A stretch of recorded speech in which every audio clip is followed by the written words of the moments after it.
Encounter ছোট্ট একটা শব্দ, ডিকশনারিতে যার প্রথম অর্থ কোনো কিছুর সম্মুখীন হওয়া বা মুখোমুখি হওয়া।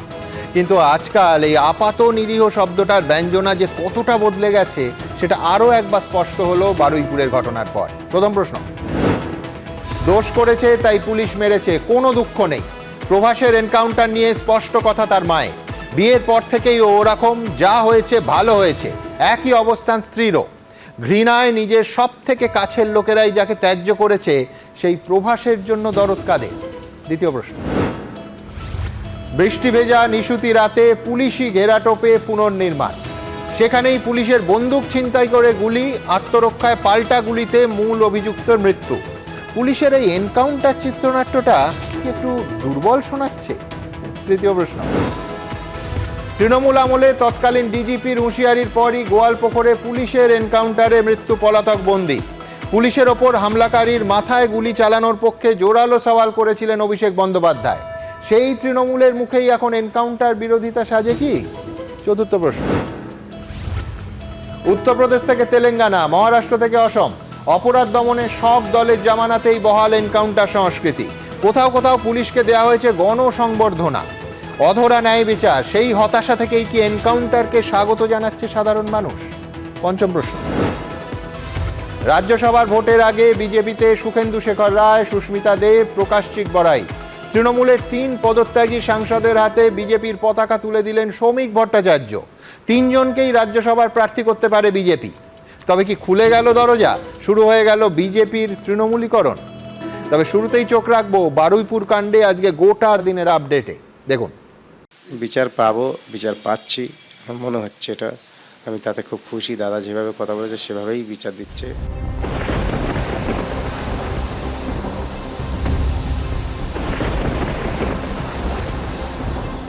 বারুইপুরে গণধর্ষণ খুনের ঘটনায় এনকাউন্টারে মৃত্যু হয়েছে মূল অভিযুক্ত প্রভাস মণ্ডলের। এতে নির্যাতিতার পরিবার যেমন খুশি, তেমনি কুকর্মের জন্য প্রভাসকে ধিক্কার জানাচ্ছেন তার মা ও স্ত্রী। পুলিশ সূত্রে দাবি, বারুইপুর কাণ্ডে মূল অভিযুক্ত প্রভাস মণ্ডলই। মেয়েটিকে প্রথমে নিয়ে যায় প্রভাসী, আটকে রেখে সেই নির্যাতন চালায়। বস্তা পুকুরে ফেলে প্রভাসী। রাত 4টের সময় কিন্তু আমরা ক্যাম্পে থেকে পুলিশ নিয়ে যাই। যাওয়ার পরে গুলির বউকে জিজ্ঞেস করলাম, মাকে জিজ্ঞেস করলাম, বললে ঘরে নেই। দেখছে ঘরের এক কোণে চুপচাপ লুকিয়ে আছে। ভালো, ওই জায়গাতে আমরা আনলাম। পুলিশ সূত্রে দাবি, মঙ্গলবার গভীর রাতে পুনর্নির্মাণের সময় পুলিশের আগ্নেয়াস্ত্র ছিনতাই করে গুলি চালিয়ে পালানোর চেষ্টা করে প্রভাস। তখন এনকাউন্টারে মৃত্যু হয় তার। পুলিশের বন্দুক খুলে নিয়ে গিয়ে ছিনিয়ে নিয়ে গিয়ে কেউ যদি গুলি চালানোর চেষ্টা করে তো পুলিশ তো আর মোয়া খাওয়াবে না, নাড়ু খাওয়াবে না, পুলিশ গুলিই খাওয়াবে। মেয়েদের উপর যদি এই ধরনের অত্যাচার যে জন্তু করবে তা বেঁচে থাকার অধিকার নেই। এবার সেটা কোন পদ্ধতিতে হবে, সেটা মানে সঙ্গে সঙ্গে আইনের বাইরে গিয়ে হবে নাকি দ্রুততার সঙ্গে আইনের মধ্যে দিয়ে হবে? পুলিশ সূত্রে খবর, এখনো তদন্তকারীদের বিভ্রান্ত করার চেষ্টা চালিয়ে যাচ্ছে ধৃত বাকি 3 জন। গণধর্ষণ ও খুনের ঘটনাতে এর আগে গ্রেফতার হয়েছিলেন প্রথমে প্রভাস মণ্ডল, এবং সেই সময় সে জিজ্ঞাসাবাদে কিন্তু বারবার বলছিলেন যে এই গোটা ঘটনার সাথে সে যুক্ত নয়, যুক্ত রয়েছে আনন্দ সর্দার এবং দিবাকর সর্দার এবং বাকি অভিযুক্তরা। কিন্তু এনকাউন্টারের পরে এই মুহূর্তে জীবিত কাস্টাডিতে যারা রয়েছেন আনন্দ সর্দার, তার সাথে কিন্তু রয়েছে দিবাকর এবং অন্যদিকে কবির মোল্লা। তাই এই 3 জনকে জিজ্ঞাসাবাদ করে ঘটনাক্রম বোঝার চেষ্টা করছেন তদন্তকারীরা। যদিও আনন্দ সর্দার এবং বাকি অভিযুক্তরা কিন্তু এই মুহূর্তে তারা তাদের স্ট্র্যাটেজি বদলে তারা কিন্তু সমস্ত দোষ তারা চাপাচ্ছেন প্রভাস মণ্ডলের ঘাড়ে। তো এরকম যদি পুলিশের উপরে কেউ আঘাত করে বা আঘাত করার চেষ্টা করে, তো পুলিশ যেটা কাজ করে আত্মরক্ষার্থে, ওটা তো পুলিশ করবেই। তা যে কোনো জায়গা হতে পারে, এখানে তো কোনো বাউন্ডারি বলে কলকাতা বা এরকম নেই। তো within legal limits if police is attacked, তো police has got all right of self defence. Baruipur এনকাউন্টারে তদন্তভার নিয়েছে সিআইডি। ঘটনার পুনর্নির্মাণের সময় এসআইটি ও পুলিশ আধিকারিকদের যে টিম ঘটনাস্থলে গেছিল, তাদের বক্তব্য রিপোর্টের আকারে রাজ্য পুলিশের ডিজিকে পাঠিয়েছেন বারুইপুর পুলিশ জেলার এসপি পার্থপ্রতিম ঘোষ, সুকান্ত মুখোপাধ্যায় ও রঞ্জিত হালদারের রিপোর্ট, এবিপি আনন্দ। দেখুন, প্রথমেই বলবো, যে কোনো মানুষের মৃত্যুই দুর্ভাগ্যজনক, বিশেষ করে তা যদি রাতের অন্ধকারে পুলিশের গুলিতে হয় এবং বিনা বিচারে পুলিশি হেফাজতে যদি কোনো অভিযুক্তের মৃত্যু হয়, তাকে কোনোভাবেই গণতান্ত্রিক বলা যায় না। কিন্তু এটাও তো পাশাপাশি বলতে হবে যে দিনের পর দিন যারা ধর্ষণ, নারী নিগ্রহ, বেআইনি অস্ত্র ব্যবসা, মাদক কারবার চালিয়েছে, মাত্র 12 বছরে নিজের ছেলের বয়সী একটা মেয়েকে ধর্ষণ করে দুমড়ে মুচড়ে ওই ছোট্ট শরীরটাকে 35টা ক্ষত তৈরি করে বস্তাবন্দি অবস্থায় জলে ডুবিয়ে খুন করেছে যারা, তারা আদৌ সভ্য সমাজে বেঁচে থাকার যোগ্য কিনা সেটাও ভাবতে হবে। দেখুন, ভারতবর্ষের আইন, সুপ্রিম কোর্টের বিভিন্ন সময়ের রায়, সুপ্রিম কোর্টের প্রাক্তন প্রধান বিচারপতি ভেঙ্কটচালিয়ার, সব রাজ্যের মুখ্যমন্ত্রীদের লেখা সেই চিঠি, সর্বত্র পুলিশের আত্মরক্ষা করতে গুলি চালানোর অধিকারকে স্বীকৃতি দেওয়া হয়েছে। কিন্তু পাশাপাশি বিচার করে কাউকে দোষী সাব্যস্ত করে শাস্তিদানের অধিকার তো একমাত্র আদালতের। পুলিশ কখনো কোনো অবস্থায় গুলি চালিয়ে আইনত শাস্তি দিতে পারে না, এটাও একেবারে স্পষ্ট করে বলতে হবে। কিন্তু কথায় বলে মায়ের থেকে মাসির দরদ বেশি। প্রভাস মণ্ডলের কেসে সেইটা হচ্ছে কি না আপনারা বলবেন, তবে আমি বলবো এবং দেখাবো প্রভাসের সব থেকে নিকটজন তার জন্মদাত্রী মা এবং তার স্ত্রী জোর গলায় অন ক্যামেরা বারবার গতকাল এবং আজকেও যা বলেছেন, তাতে প্রভাসের মৃত্যুতে কিন্তু চোখের জল ফেলা বেশ কঠিন হয়ে যাচ্ছে। আমি প্রথমে দেখাবো মা সন্ধ্যা মণ্ডল ঠিক কী বলেছেন। ও যেরকম কর্ম করেছে, মারা গেছে, ও যেন দুষ্কর্ম করেছে, আমার কোনো আর আপত্তি নেই, আর কষ্ট নেই, আর দুঃখ নেই। ও যেরকম একটা মেয়ের কষ্ট দিয়ে মেরেছে, ও তো সেই মরেছে, শেষ। আমরা আনবো না, আমার কেউ নেই, আমি আনতে পারবো না, আমি ওর দেখতে পারবো না, আমি ওর আর কিচ্ছু করবো না। তারও মার বুক খালি হয়েছে, আমারও কি দরকার, আমারও যাকগে, আমার ওর কোনো ইচ্ছাও নেই যে ও পোস্তায় দেবো, আমারও বুক খালি হয়ে যাক।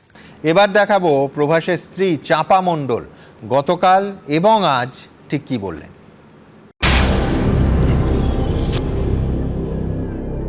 এরকমই আমার বিয়ের পরেও আমি ওর নোংরামও দেখেছি, অনেক অত্যাচার করে আমি এখন সংসার করছি, তো এটা আমি মানে মেনেই নিয়েছি যে ও করেছে। ও অন্যায় করেছে, ও দোষ করেছে, ও হচ্ছে গুলি খেয়েছে, এটা বলার কিছু নেই। যেরকমই শুনতে পাচ্ছে ওই রকমই ছিল, করতেই পারে, আমি বিশ্বাস করি হয়তো করতেই পারে, কেননা এরকমই ছিল আর কি, এরকম আগে এরকমই মানে ছিল, সেই জন্য বলতে পারি। দোষ করেছে, মৃত্যু হয়েছে, এতে আমার কিছু বলার নেই, যে অন্যায় করেছে সে তার শাস্তি সে পেয়ে গেছে। সুতরাং হ্যাঁ, নৈতিকভাবে এনকাউন্টার নিয়ে আমার প্রশ্ন ছিল, আছে, থাকবে, কিন্তু প্রভাস মণ্ডলের মৃত্যুতেও চোখের জল ফেলবেন আর 12 বছরের একটা মেয়ের ধর্ষণ আর খুনেও একই রকম চোখের জল ফেলবেন, এটা তো হতে পারে না। প্রভাস মণ্ডলের মানবাধিকারটা দেখব, আর ওই বাচ্চা মেয়েটার বেঁচে থাকার অধিকারটা ভুলে মিছিল করব, ক্লাস 6-এর ওই মেয়েটার মানবাধিকারটা দিব্যি ভুলে যাব, এটা দিনের পর দিন চলতে পারে না। কামদুনির সেই প্রতিবাদী মৌসুমী কয়াল আমার সঙ্গে স্টুডিওতে আছে, মানবে আমার কথা মৌসুমী? দেখুন, আমি যখন ফার্স্ট টাইম নিউজটা দেখেছিলাম, আমি কোথাও গিয়ে প্রচুর খুশি হয়েছিলাম যে দীর্ঘ 13-15 বছরের জামানায় আপনারা দেখেছিলেন বিগত সরকারের আমলে কিভাবে ধর্ষণকারীদেরকে ফাস্ট ট্র্যাক কোর্টে যাদের ফাঁসি আসামি তাদেরকে যে ফাঁসির অর্ডার হয়, সেখানে হাইকোর্টে গিয়ে তাদেরকে বেকসুর খালাস করে দেওয়া হয়। আইন আছে, যেমন আইনের ফাঁকও আছে, সেটা আমরা জানি, এবং আইনকে যে টাকার বিনিময়ে বিক্রিও করা হয় সেটাও আমরা জানি। তাই আমি বলবো ইনকাউন্টার হয়েছে, ঠিক হয়েছে, এটা দরকার ছিল আমাদের সমাজে ইনকাউন্টার। তা না হলে দিনের পর দিন ধর্ষণ যেভাবে বেড়ে চলেছিল, আমরা সাধারণ মানুষ যারা বিচারের আশায় দিনের পর দিন কোর্টে ছুটেছি, আমাদের পায়ের জুতো রীতিমতো ক্ষয়ে গেছে, ডেটের পর ডেট আমরা পেয়েছি।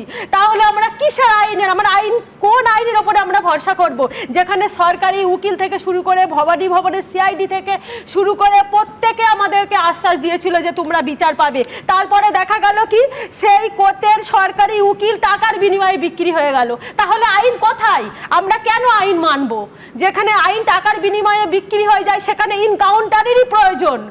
এখানে যে দোষী সে স্বীকারোক্তি দিয়েছে যে সে দোষ করেছে, সে ওই 12 বছরের ফুটফুটে মেয়েটাকে ও রেপ করে তাকে খুন করে তাকে মেরেছে। স্বীকারোক্তি নেওয়ার পর তারপরে পুলিশের হাত থেকে সে নাকি পালানোর জন্য রিভলভার তুলেছিল, তাই তাকে এনকাউন্টার করা হয়েছে।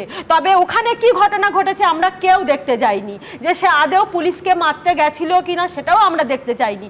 আর আমি সাধারণ মানুষের কণ্ঠস্বর হয়ে বলবো, আমরা প্রত্যেকটা মানুষ খুশি হয়েছি, কারণ 15 বছরের জামানায় যেখানে ফাঁসির আসামিদেরকে ছেড়ে দেওয়া হয়, যেখানে ধর্ষকদের কোনো সাজা হয় না, যেখানে বিগত সরকার মমতা বন্দ্যোপাধ্যায় একজন নারী হয়ে বলেন যে শরীর থাকলে জ্বর হয়, অ্যাফেয়ার আছে, দামাল ছেলেরা একটু আধটু দুষ্টুমি করতে পারে, যেখানে সরকারের বার্তা সমাজের এরকম বাজে একটা বার্তা দেয়, সেই সরকারের আমলে যেখানে বিচার হয় না।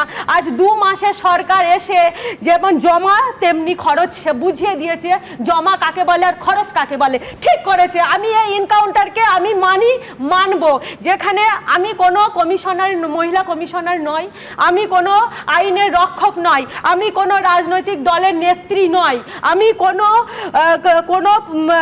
এনজিওর সাথে যুক্ত নই, আমি অতি সাধারণ একজন মানুষ। আমার কথা আমি বলছি যে আমরা সাধারণ মানুষের সাথে চলি, আমরা বিভিন্ন জায়গায় ঘুরি, প্রত্যেকটা মানুষের একই দাবি, এনকাউন্টারের প্রয়োজন ছিল। কারণ দিনের পর দিন আর সহ্য করা যাচ্ছে না, দেওয়ালে পিঠ থেকে যাচ্ছে। আর দেওয়ালে যখনই পিঠ থেকে যায় না, আমি আগেও বলেছি, মানুষের যখন দেওয়ালে পিঠ থেকে যায় না তখন মানুষ ইতিহাস তৈরি করে, আবারও ইতিহাস তৈরি হয়েছে এনকাউন্টার হয়ে। তো আমরা অনেক খুশি, প্রয়োজন ছিল এনকাউন্টারের। হয়তো আরও যে 3 জন আছে তাদেরও স্বীকারোক্তি নেওয়া হোক এবং তাদেরকেও এনকাউন্টার করে দেওয়া হোক, তাহলে সাধারণ মানুষ তাহলে বিচার পাবে। তাদের আর কোর্টের দরজায় ছুটতে হবে না, তাদের পায়ে জুতো আর খাওয়াতে হবে না, ডেটের পর ডেট তাদের আর পেতে হবে না। কারণ আমরা সাধারণ মানুষ যারা সন্তানকে হারাই না, তারা একে তো আমাদের পা জোর ভেঙে যাচ্ছে, পায়ের জুতো ক্ষয়ে যাচ্ছে, তারপরেও বিচারের জন্য আমরা 13টা বছর আমরা আদালতে ছুটছি। তারপরে আর ইচ্ছে শক্তি থাকে বিচার পাবার? থাকে না। এখানে বিচার পাওয়ার আর ইচ্ছেই থাকে না।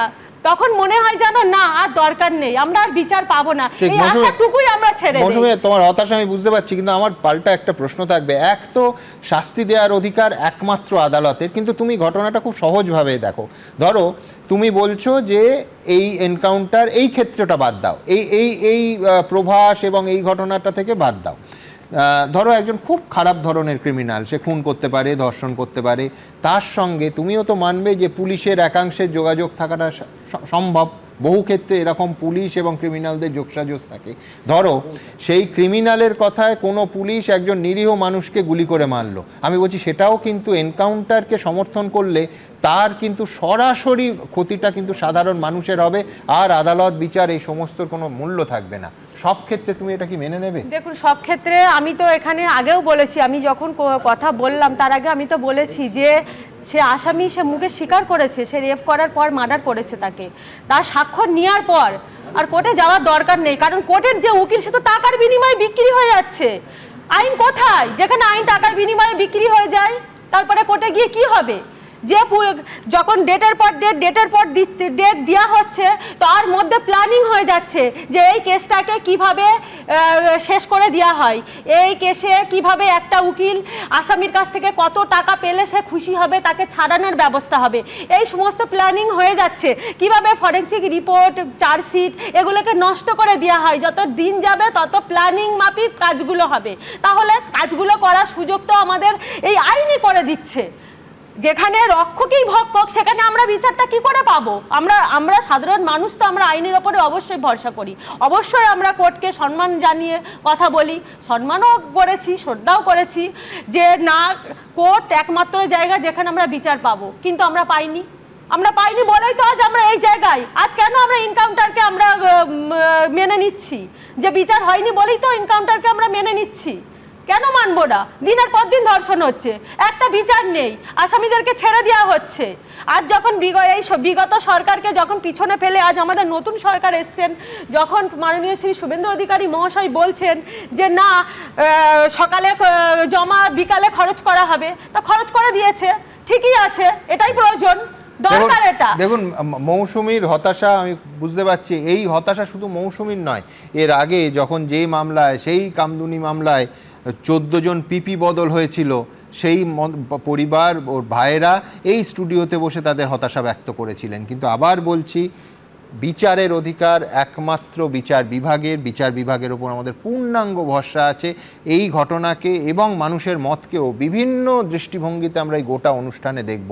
আমি তার আগে দেখাবো যে আমি কেন বললাম প্রভাসের ঘটনাটা, তার কারণ এই প্রভাসকে তদন্তকারীরা মনে করছেন এই ধর্ষণ এবং খুনের জঘন্য মামলায় প্রধান অভিযুক্ত, শুধু অভিযুক্ত নয়, মূল পাণ্ডা ছিল প্রভাস। ঠিক কি উঠে আসছে তদন্তে দেখাবো। একটা ফুটফুটে প্রাণবন্ত মেয়ে বন্ধুকে জন্মদিনের উপহার দিতে যাচ্ছিল। গণধর্ষণের পর জীবন্ত অবস্থায় যাকে ফেলে দেওয়া হয় এই পুকুরে। পুলিশ সূত্রে দাবি, বারুইপুরে নাবালিকাকে ধর্ষণ খুনের ঘটনায় প্রধান অভিযুক্ত প্রভাস মণ্ডলী সেই কালপ্রিট, মাস্টার মাইন্ড। কিন্তু এতটাই চালাক, ধূর্ত যে ধরা পড়ার পর প্রথম থেকে পুলিশকে বিভ্রান্ত করার চেষ্টা করে গেছে সে। একটি ভিডিওতে দেখা যাচ্ছে রবিবার সকালে যখন মেয়েটিকে চতুর্দিকে খোঁজা হচ্ছে, সেই সময় গড়গড় করে বাকি অভিযুক্তদের নাম বলছে প্রভাস। আবার এই ভিডিওতে দেখা যাচ্ছে তাকে যখন থানায় আনা হয়েছে, সে বলছে আনন্দ ছাড়া বাকিদের চেনেই না। কে কে ছিল ওখানে? আনন্দ আছে, আর আনন্দ দুটো বন্ধু আছে। কি নাম কি তাদের? আমি একজনের চিনি আর দুজনের চিনি না। আবার এই ভিডিওতে দেখা যাচ্ছে এক একবার এক এক বয়ান দিচ্ছে প্রভাস। কখন অপহরণ করেছে? কত রাতে? ওই তখন বাজে প্রায় 9টা, প্রায় 10:30 এরকম হবে। কখন হয়েছে? কখন কটার সময় হয়েছে আনুমানিক? 10টা 11টার সময়। প্রভাস মণ্ডল দাবি করছে সে রাতে নিয়ে গেছে নাবালিকাকে, কিন্তু সিসিটিভি ফুটেজে দেখা যাচ্ছে ঘটনাটি বিকেলের। নাবালিকাকে যখন শেষবার সিসি ক্যামেরায় দেখা যাচ্ছে, তার পাশে পাশেই হাঁটছে প্রভাস। নেশা ভাঙ করেছিলাম, ওরা নিয়েছিল, মদ খেয়েছিল, নেশা করেছিলাম। বারুইপুরে নাবালিকাকে গণধর্ষণ এবং খুনের যে অভিযোগ, সেই অভিযোগে অভিযুক্তরা বারবার করে একে অপরের নাম বলে একে অপরকে দোষারোপ করার চেষ্টা করেছে। এবং ইতিমধ্যে প্রভাস মণ্ডল, যার এনকাউন্টারে মৃত্যু হয়েছে, সে কখনো প্রত্যেকের নাম বলছে এবং কখনো বলছে শুধুমাত্র আনন্দ সর্দার, বাকিদের তিনি চেনেন না। এই রকম নানা সময় বিভ্রান্তিমূলক বক্তব্য রেখেছিল এবং সেই ভিডিও কিন্তু সামনে এসছে। পুলিশ সূত্রে দাবি, ঘটনার দিন অর্থাৎ শনিবার রাতে 4 অভিযুক্তের টাওয়ার লোকেশনে দেখা ছিল ঘটনাস্থলে। সেই মতোই মঙ্গলবার রাতে পুনর্নির্মাণের জন্য ঘটনাস্থলে নিয়ে যাওয়া হয় প্রভাস মণ্ডলকে। তারপরই এনকাউন্টার। এদিকে বুধবার রাতে কলকাতা মেডিকেল কলেজে প্রভাস মণ্ডলের ময়নাতদন্ত হয়। সূত্রের খবর, প্রভাস মণ্ডলের শরীরে 2টি ক্ষতচিহ্ন মিলেছে। পিঠ দিয়ে বুলেট ঢুকে তা পেট ফুঁড়ে বেরিয়ে গেছে। তাতে পিঠে ও পেটে ক্ষতচিহ্ন হয়েছে। পার্থপ্রতিম ঘোষ, সন্দীপ সরকার ও মুন্না আগরওয়ালের রিপোর্ট, এবিপি আনন্দ। দেখুন, গতকাল রাজ্যের প্রাক্তন মুখ্যমন্ত্রী মমতা বন্দ্যোপাধ্যায়কে সাংবাদিকরা বারবার এই বারুইপুর এনকাউন্টার নিয়ে প্রশ্ন করেন। তিনি ঘটনার প্রেক্ষিতে একটা শব্দ বলেননি। আই রিপিট, একটা শব্দ বারুইপুরের এনকাউন্টার নিয়ে মমতা বন্দ্যোপাধ্যায় বলেননি। দেখুন, কেন বলেননি আমার কাছে তার স্পষ্ট ব্যাখ্যা আছে, এবং মমতা বন্দ্যোপাধ্যায় সঙ্গত কারণেই মুখ খোলেননি। কারণ তার 15 বছরের রাজত্বে বারবার এনকাউন্টারের সমর্থনে তার ভাইপো অভিষেক বন্দ্যোপাধ্যায় প্রকাশ্যে মুখ খুলেছেন। সবথেকে বড় কথা, মমতা বন্দ্যোপাধ্যায়ের পুলিশও রীতিমতো ঢাকঢোল পিটিয়ে এনকাউন্টার করেছে এবং তার আমলের শীর্ষ পুলিশ কর্তা, তৎকালীন ভারপ্রাপ্ত ডিজিপি এবং বর্তমানে তৃণমূলেরই সাংসদ রাজীব কুমার রীতিমতো বুক ঠুকে সেই এনকাউন্টারের সমর্থনে আজকের মতোই পুলিশের আত্মরক্ষার যুক্তি দিয়েছিলেন। আবার বলছি, হুবহু আজকের মতোই। কিন্তু সেটা দেখানোর আগে আমি দ্রুত একবার দেখে নেব, জঙ্গলমহলে কিষাণজির মৃত্যুর পর স্বয়ং অভিষেক বন্দ্যোপাধ্যায় প্রকাশ্যে মঞ্চে দাঁড়িয়ে ঘোষণা করে দিয়েছিলেন যে কোনো যৌথ বাহিনীর সঙ্গে এনকাউন্টার নয়, যেটা প্রচারিত হয়েছিল। কিষাণজিকে নাকি হত্যা করা হয়েছিল এবং কোট আনকোট অভিষেক বন্দ্যোপাধ্যায় হত্যা করেছে মমতা বন্দ্যোপাধ্যায়ের সরকার। আমি বলছি না, অভিষেক বন্দ্যোপাধ্যায় প্রকাশ্য মঞ্চ থেকে 17 জুলাই 2015 সালে এক্স্যাক্টলি তাই বলেছিলেন। দেখুন, আজকে 4 বছরের সরকার, একজন মাত্র মারা গেছে, তার নাম হচ্ছে মাওদের নায়ক কিষাণজি। তাকে মমতা বন্দ্যোপাধ্যায়ের সরকার হত্যা করে প্রমাণ করে দিয়েছে যে আগামী দিনে মানুষ শেষ কথা বলবে। আজকে 4 বছরের সরকার একজন মাত্র মারা গেছে, তার নাম হচ্ছে মাওদের নায়ক কিষাণজি। তাকে মমতা বন্দ্যোপাধ্যায়ের সরকার হত্যা করে প্রমাণ করে দিয়েছে যে আগামী দিনে মানুষ শেষ কথা বলবে। এখানেই শেষ নয়। যখন নবান্ন অভিযানে এক পুলিশ কর্মী আহত হয়েছিলেন 2022-এর 14ই সেপ্টেম্বর, অভিষেক বন্দ্যোপাধ্যায় SSKM হাসপাতালে তাকে দেখতে গিয়ে বলেছিলেন ওই পরিস্থিতিতে তিনি থাকলে সোজা গণ আন্দোলনকারীদের দুই ভুরুর মাঝখানে গুলি করতেন। দেখুন, আমি দেবজিৎ বাবুকে বললাম যে আমি আপনাকে স্যালুট জানাই যে আপনি কিছু করেননি। আপনার জায়গায় যদি আমি থাকতাম আর আমার সামনে যদি পুলিশের গাড়িতে আগুন জ্বলতো বা এইভাবে পুলিশের উপর আক্রমণ হতো, আমি এখানে শ্যুট করতাম মাথার উপরে। বারুইপুর এবং কিছুদিন আগে পার্ক সার্কাস, নতুন সরকার আসার পর দুটো ঘটনায় পুলিশের গাড়ি ভাঙচুর হয়েছে। কপাল ভালো যে ওই মাথার ওখানে শ্যুট হয়নি। যাই হোক, সবথেকে বড় কথা হলো এই কোট আনকোট এনকাউন্টার বস্তুটি কিন্তু নকশাল আমলের পর এই বিজেপি আমলে ফিরে এলো। অনেকে ভাবছেন একেবারেই তা নয়, বরঞ্চ 2025 সালে 17ই জানুয়ারি উত্তর দিনাজপুরের গোয়ালপুকুরে এনকাউন্টারে অভিযুক্ত সাদ্দাক আলমকে মেরে ফেলা হয়। যদি ভুলে যান, একবার আনন্দ আর্কাইভ থেকে দেখে নিন এবিপি আনন্দ কি দেখিয়েছিল। 2025-এর 18ই জানুয়ারি উত্তর দিনাজপুরের গোয়ালপুকুরে পুলিশের এনকাউন্টারে নিহত হয় পলাতক বন্দী সাজ্জাক আলম।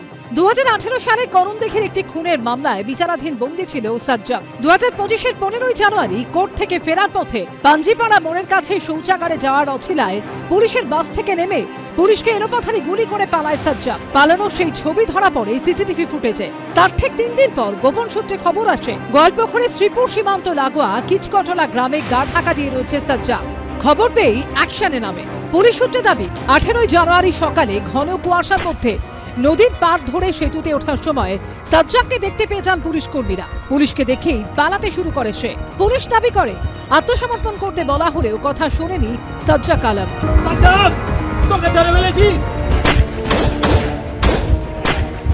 পুলিশকে লক্ষ্য করে গুলি চালায় সে। পাল্টা গুলি চালান পুলিশ কর্মীরা, আর তাতেই লুটে পড়ে সাজ্জাক আলম। এনকাউন্টারে বুকে, কাঁধে ও পায়ে 3টি গুলি লেগেছিল সাজ্জাকের। বারুইপুরের প্রভাস মণ্ডলের মতো হাসপাতালে নিয়ে গেলে মৃত ঘোষণা করা হয় গোয়ালপুকুরের সাজ্জাক আলমকেও। এবিপি আনন্দ। এবার দেখুন বারুইপুর কাণ্ডে আজকের পুলিশ বাহিনী হুবহু যা বলছে, একেবারে সেই কথা বলেছিলেন তৎকালীন ভারপ্রাপ্ত ডিজিপি রাজীব কুমার, যিনি আবার বলছি এখন তৃণমূলের রাজ্যসভার সাংসদ। গোয়ালপুকুর নিয়ে তিনি বলেছিলেন কোট আনকোট কোনো ক্রিমিনাল যদি পুলিশকে লক্ষ্য করে একটা গুলি চালায়, আমরা 4টে গুলি চালাবো। এই বিষয়ে আমরা প্রশিক্ষণ প্রাপ্ত। কি বলেছিলেন রাজীব কুমার, দেখো। কেউ ক্রিমিনাল আমাদের উপরে গুলি চালাবে, আমরা ওর থেকে 4 গুণ গুলি চালাবো। We are trained to fight this kind. We are basically trained for this. আমার ছোট্ট প্রশ্ন, এখন যারা একেবারে পুলিশ স্টেট হয়ে গেল, সর্বনাশ হয়ে গেল বলছেন, তারা তৃণমূল আমলের এই ঘটনায় কটা মিছিল বার করেছিলেন আর কত গ্যালন চোখের জল ফেলেছিলেন? কিন্তু আমি আমার তৃণমূলের প্রতিনিধির কাছে আসবো, কৃষাণুর কাছে। এই বারুইপুর ঘটনা নিয়ে তোমাদের কালকে মমতা বন্দ্যোপাধ্যায় বলেননি, আজকে তোমার কাছে শুনবো তৃণমূল কি ভাবছে। কেন তৃণমূল এটা পরিষ্কার কালীঘাট তৃণমূল এভাবে বলে দিন, কারণ এখন তৃণমূল অফিসিয়ালি দুটো গুলো। এখন বিষয়টা হচ্ছে যে আমি দেখলাম যে 1-2 মাসের মাথায় একটা সরকারের এই একটা এনকাউন্টারে এত প্রশ্ন উঠেছে এবং সরকারকে এত কিছু সম্ভবত লোকাতে হচ্ছে, তার দরুন 15 বছরের পুরো আর্কাইভ খুঁজে বার করতে হচ্ছে যে কবে কোন আরও এনকাউন্টার হয়েছে, কোনটা 4 বছরের মাথায়, কোনটা 7 বছরে। তোমাদের সময় যখন হয়েছিল তখনও নকশাল আমল খুঁজে বার করেছিলাম, তখন তো চ্যানেলই আসেনি। আমি বলছি, আমি অ্যালিবায়ের কথা বলছি যে এইটা একটা কিছু কিছু দিক থেকে আমার বিশেষ মনে হয়েছে। প্রথম কথা বলে রাখি যে যার এনকাউন্টার হয়েছে, তিনি প্রধান বা তিনি অন্যতম অভিযুক্ত, তার প্রতি বিন্দুমাত্র কোনো দরদ, কোনো সহানুভূতি, কোনো ভালোবাসা আমার বা আমার দলের নেই। আমরা তো তাই জন্যে অপরাজিতা বিলটা পাশ করেছিলাম। সেখানে তো আইনিভাবে বৈধভাবে এই এনকাউন্টারের মতো ফাঁসির সাজা এই যারা রেপিস্ট, যারা ধর্ষক, তাদের জন্য করা হয়েছিল, যেটা বিজেপি দিল্লিতে যাওয়ার পর আটকে রেখেছে। তো এখানে তো আইনি বৈধতা ছিল মৃত্যুদণ্ডে। তো আমরা তো ফাস্ট ট্র্যাক কোর্ট, এগুলো ছিল তো সেই অপরাজিতা বিলের, কিন্তু সেটা আমাদের সেই দিন কি বলা হয়েছিল, বিজেপির মূল্যায়ন ছিল টু হার্শ, মানে মৃত্যুদণ্ডটাকে সেই দিন মূল্যায়ন ছিল টু হার্শ। তো আজকে তারা মনে করছে যে সেটা টু হার্শ ছিল না, তাহলে অপরাজিতা বিলটাতে মমতা ব্যানার্জিকে ক্রেডিট দেওয়া হোক, তৃণমূল সরকারকে ক্রেডিট দেওয়া হোক যে আজকেই সেটাকে পাস করে দিই। দুষ্কৃতি দমনে, গুন্ডা দমনে এত আগ্রহ থাকতে তাহলে মৌসুমী এবং পরের পর ঘটনাগুলো 15 বছরে ঘটতো না? নিশ্চয়ই কিছু কিছু জায়গা তো গাফিলতি আছে, চরম গাফিলতি আছে, সেগুলো নিয়ে মানুষ মূল্যায়ন করেছে, তোমরা আরো বিশ্লেষণ করবে। কিন্তু আমি বলছি এই বিশেষ ব্যক্তিকে তুমি দেখালে, ওখানে তোমাদের গ্রাফিক্সে বোধহয় AI জেনারেটেড ওটা ছিল, ওই পুলিশ দুদিকে পুলিশ বসে তাকে অটো করে না টোটো করে নিয়ে আসছে। আসল ভিডিওটা যেটা আমরা সোশ্যাল মিডিয়াতে দেখেছি, সেখানে একজন সাধারণ নাগরিক, সম্ভবত বিজেপির নেতা, সে তাকে ধরে, সেটা হচ্ছে টোটো করে, কিন্তু এটা আলাদা। এটা হচ্ছে যখন ওকে নিয়ে যাওয়া হচ্ছে বলে পুলিশের দাবি, সেটা নিশ্চয়ই পুলিশ টোটোতে নিয়ে যায়নি, পুলিশ নিশ্চয়ই জিপে নিয়ে গেছে। তো আমার বক্তব্য হচ্ছে সাধারণ মানুষ যাকে ধরে পুলিশের হাতে তুলে দিল, পুলিশ তাকে এনকাউন্টার করলো। মানে এরকম আমি জিনিস কখনো দেখিনি, তাও আবার রাতের অন্ধকারে, রাত 1টার সময়। আচ্ছা, তার মানে পুলিশ নিশ্চয়ই ভিডিওগ্রাফি করছিল, যখন এনাক্টমেন্ট হচ্ছিল ভিডিওগ্রাফি করছিল। ভিডিও যেরকম তুমি দেখালে কোন একজন পালিয়ে যাচ্ছে, এনকাউন্টার করেছে, এই ভিডিওগ্রাফি হবে, এটা নিয়ম। তো ভিডিওটা রিলিজ করে দিলেই ধোঁয়াশাটা কেটে যায়, বা পুলিশের বডি ক্যাম থাকবে, যে ভিডিওটা হয়তো হাত থেকে পড়ে গেছিল, সেটা তোলা হয়নি ওই সময়, তো বডি ক্যাম থাকবে, বডি ক্যাম থেকে বলে দিক যে হ্যাঁ এই যে পালিয়ে যাচ্ছিল, এই কাটলো, এই করে দিক। আমার কথা হচ্ছে যে এরকমই আমি দেখেছিলাম যে শুধু একটা ছোট্ট প্রশ্ন, তোমরা কি গোয়ালপুকুর যেটা দেখালাম তার ভিডিও প্রকাশ করেছিলে? করনি তো? তাহলে ভিডিওটা কোথা থেকে এলো? গোয়ালপুকুরের ওটা তো আমাদের রিকনস্ট্রাকশন। এ বাবা, না না আমি জানি না, যদি এ হলে তো আমি বলছি হেডস রোল হয়ে যেত, এটা যদি সত্যিকারের ভিডিও হতো। প্রশ্নের তো জায়গা থাকবে, আমরা তো রামরাজ্য করিনি, তো 5টা তো প্রশ্ন থাকবে। এটা 2 মাসের মাথায় এটা হয়নি। আমার আবার কথা হচ্ছে যে আজকে একই অভিযোগে যদি আমি দেখি দেশের আইনসভায়, পার্লামেন্টে, বিভিন্ন অ্যাসেম্বলিতে বিজেপিরই 54 জন এরকম সাংসদ এবং বিধায়ক আছে যাদের বিরুদ্ধে একই ধরনের অভিযোগ আছে, তো তারা আইনসভাতে বসে আছে। হ্যাঁ, তো সেইখানে মূল্যায়নটা আলাদা হয়ে যাচ্ছে। আবার আমি একজনকে দেখছিলাম, চিন্ময়ানন্দ বলে, সম্ভবত আমাদের একজন কেন্দ্রীয় মন্ত্রী ছিলেন, ওনার বিরুদ্ধে এরকম গুরুতর অভিযোগ ছিল, তার মূল্যায়নটা বিজেপির ক্ষেত্রে আলাদা হয়ে যাচ্ছে কেন? বাবা রাম রহিম থেকে শুরু করে আশারাম বাপু, এমন দেখছি একজন 30 বার 40 বার পেরোল পেয়ে যাচ্ছে জেল থেকে, তিনি অভিযুক্ত নন, তিনি দোষী সাব্যস্ত, এরকমই খুনের এবং রেপের দায়। তো এইখানে কি শুধু গরিব মানুষ হতে পারে?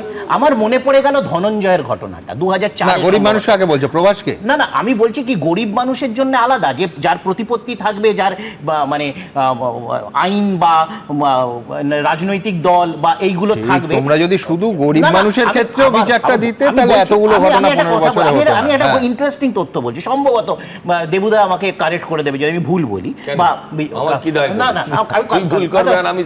তুমি কারেক্ট করে দেবে। 2004-এ ধনঞ্জয়ের যখন ফাঁসি হয়, তখন সবাই খুব ভালো, সবাই হাততালি দিচ্ছে, মিডিয়াতেও খুব পজিটিভ আলোচনা, দারুণ ফাঁসি হয়েছে ইয়েতে।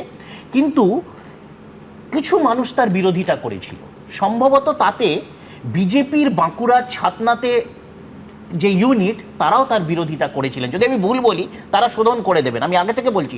সম্ভবত আমি 2004-এ বিজেপি ছিলাম, তো হতে পারে তখন সম্ভবত তথাগত দা উনি বিজেপির রাজ্য সভাপতি ছিলেন।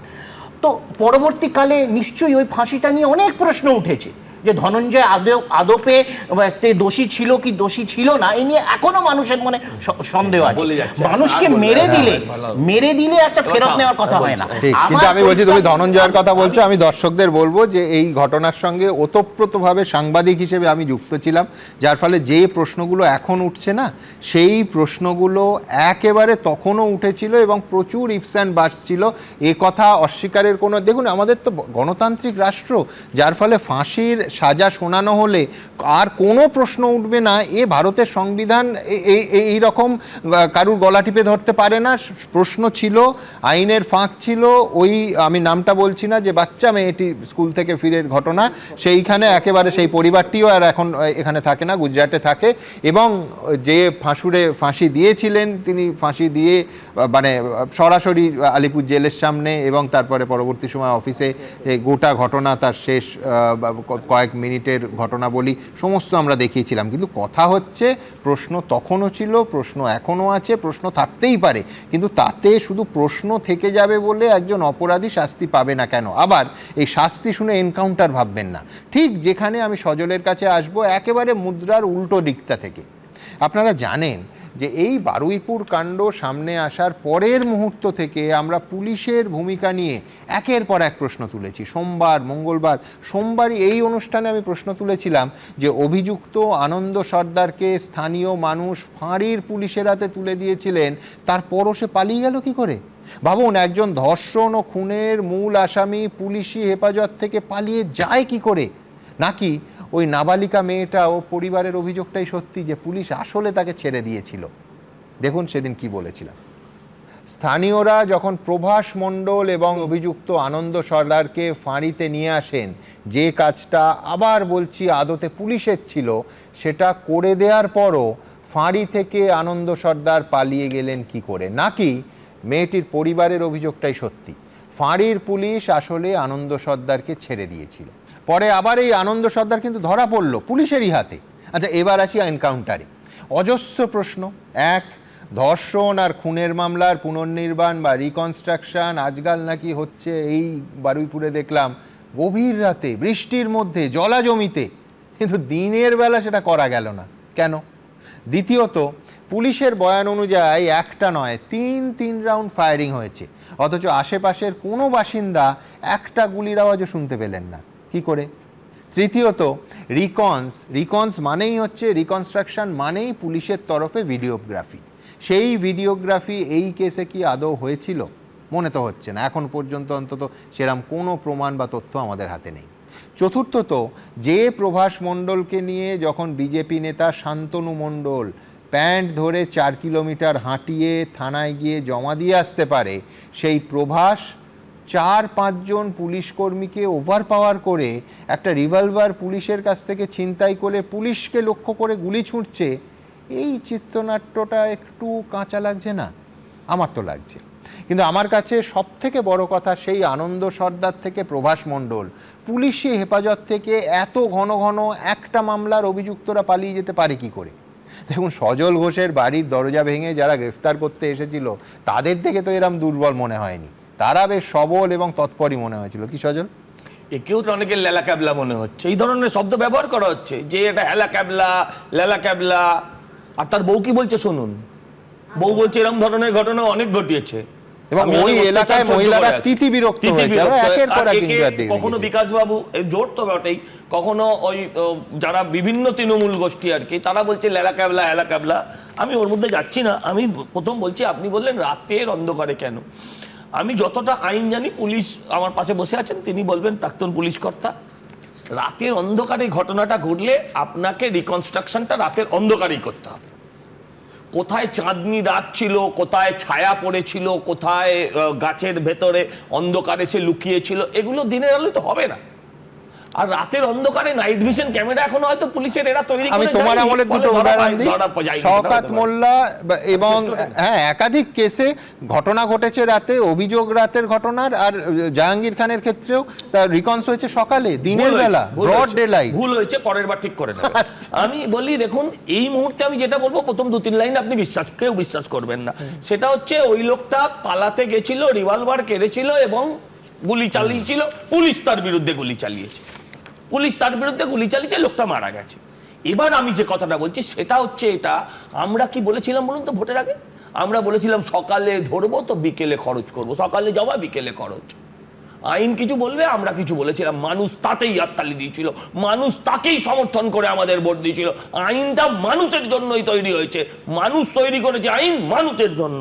আমি নিশ্চয়ই রেপকে সমর্থন করি না, কিন্তু এই ঠান্ডা ঘরে বসে না কেতাবি ঢঙে আগে থেকে টপিক পেয়ে গিয়ে কি বলবো, কি করে বিরোধীকে ঘায়েল করব, এই মানসিকতায় অনেক প্রশ্ন তৈরি করা যায়। আপনি আজকের বেস্ট জাজ কারা? আজকে আপনি যান ওই যে মেয়েটি খুন হয়েছে, রেপ হয়েছে, তার মায়ের কাছে, সে হচ্ছে বেস্ট জাজ। আপনি যান আজকের দিনে যার ছেলেকে প্রভাস মণ্ডল যাকে গুলি করেছে, তার মা হচ্ছে বেস্ট জাজ। আপনার আমার কথায় কি যায় আছে মশাই?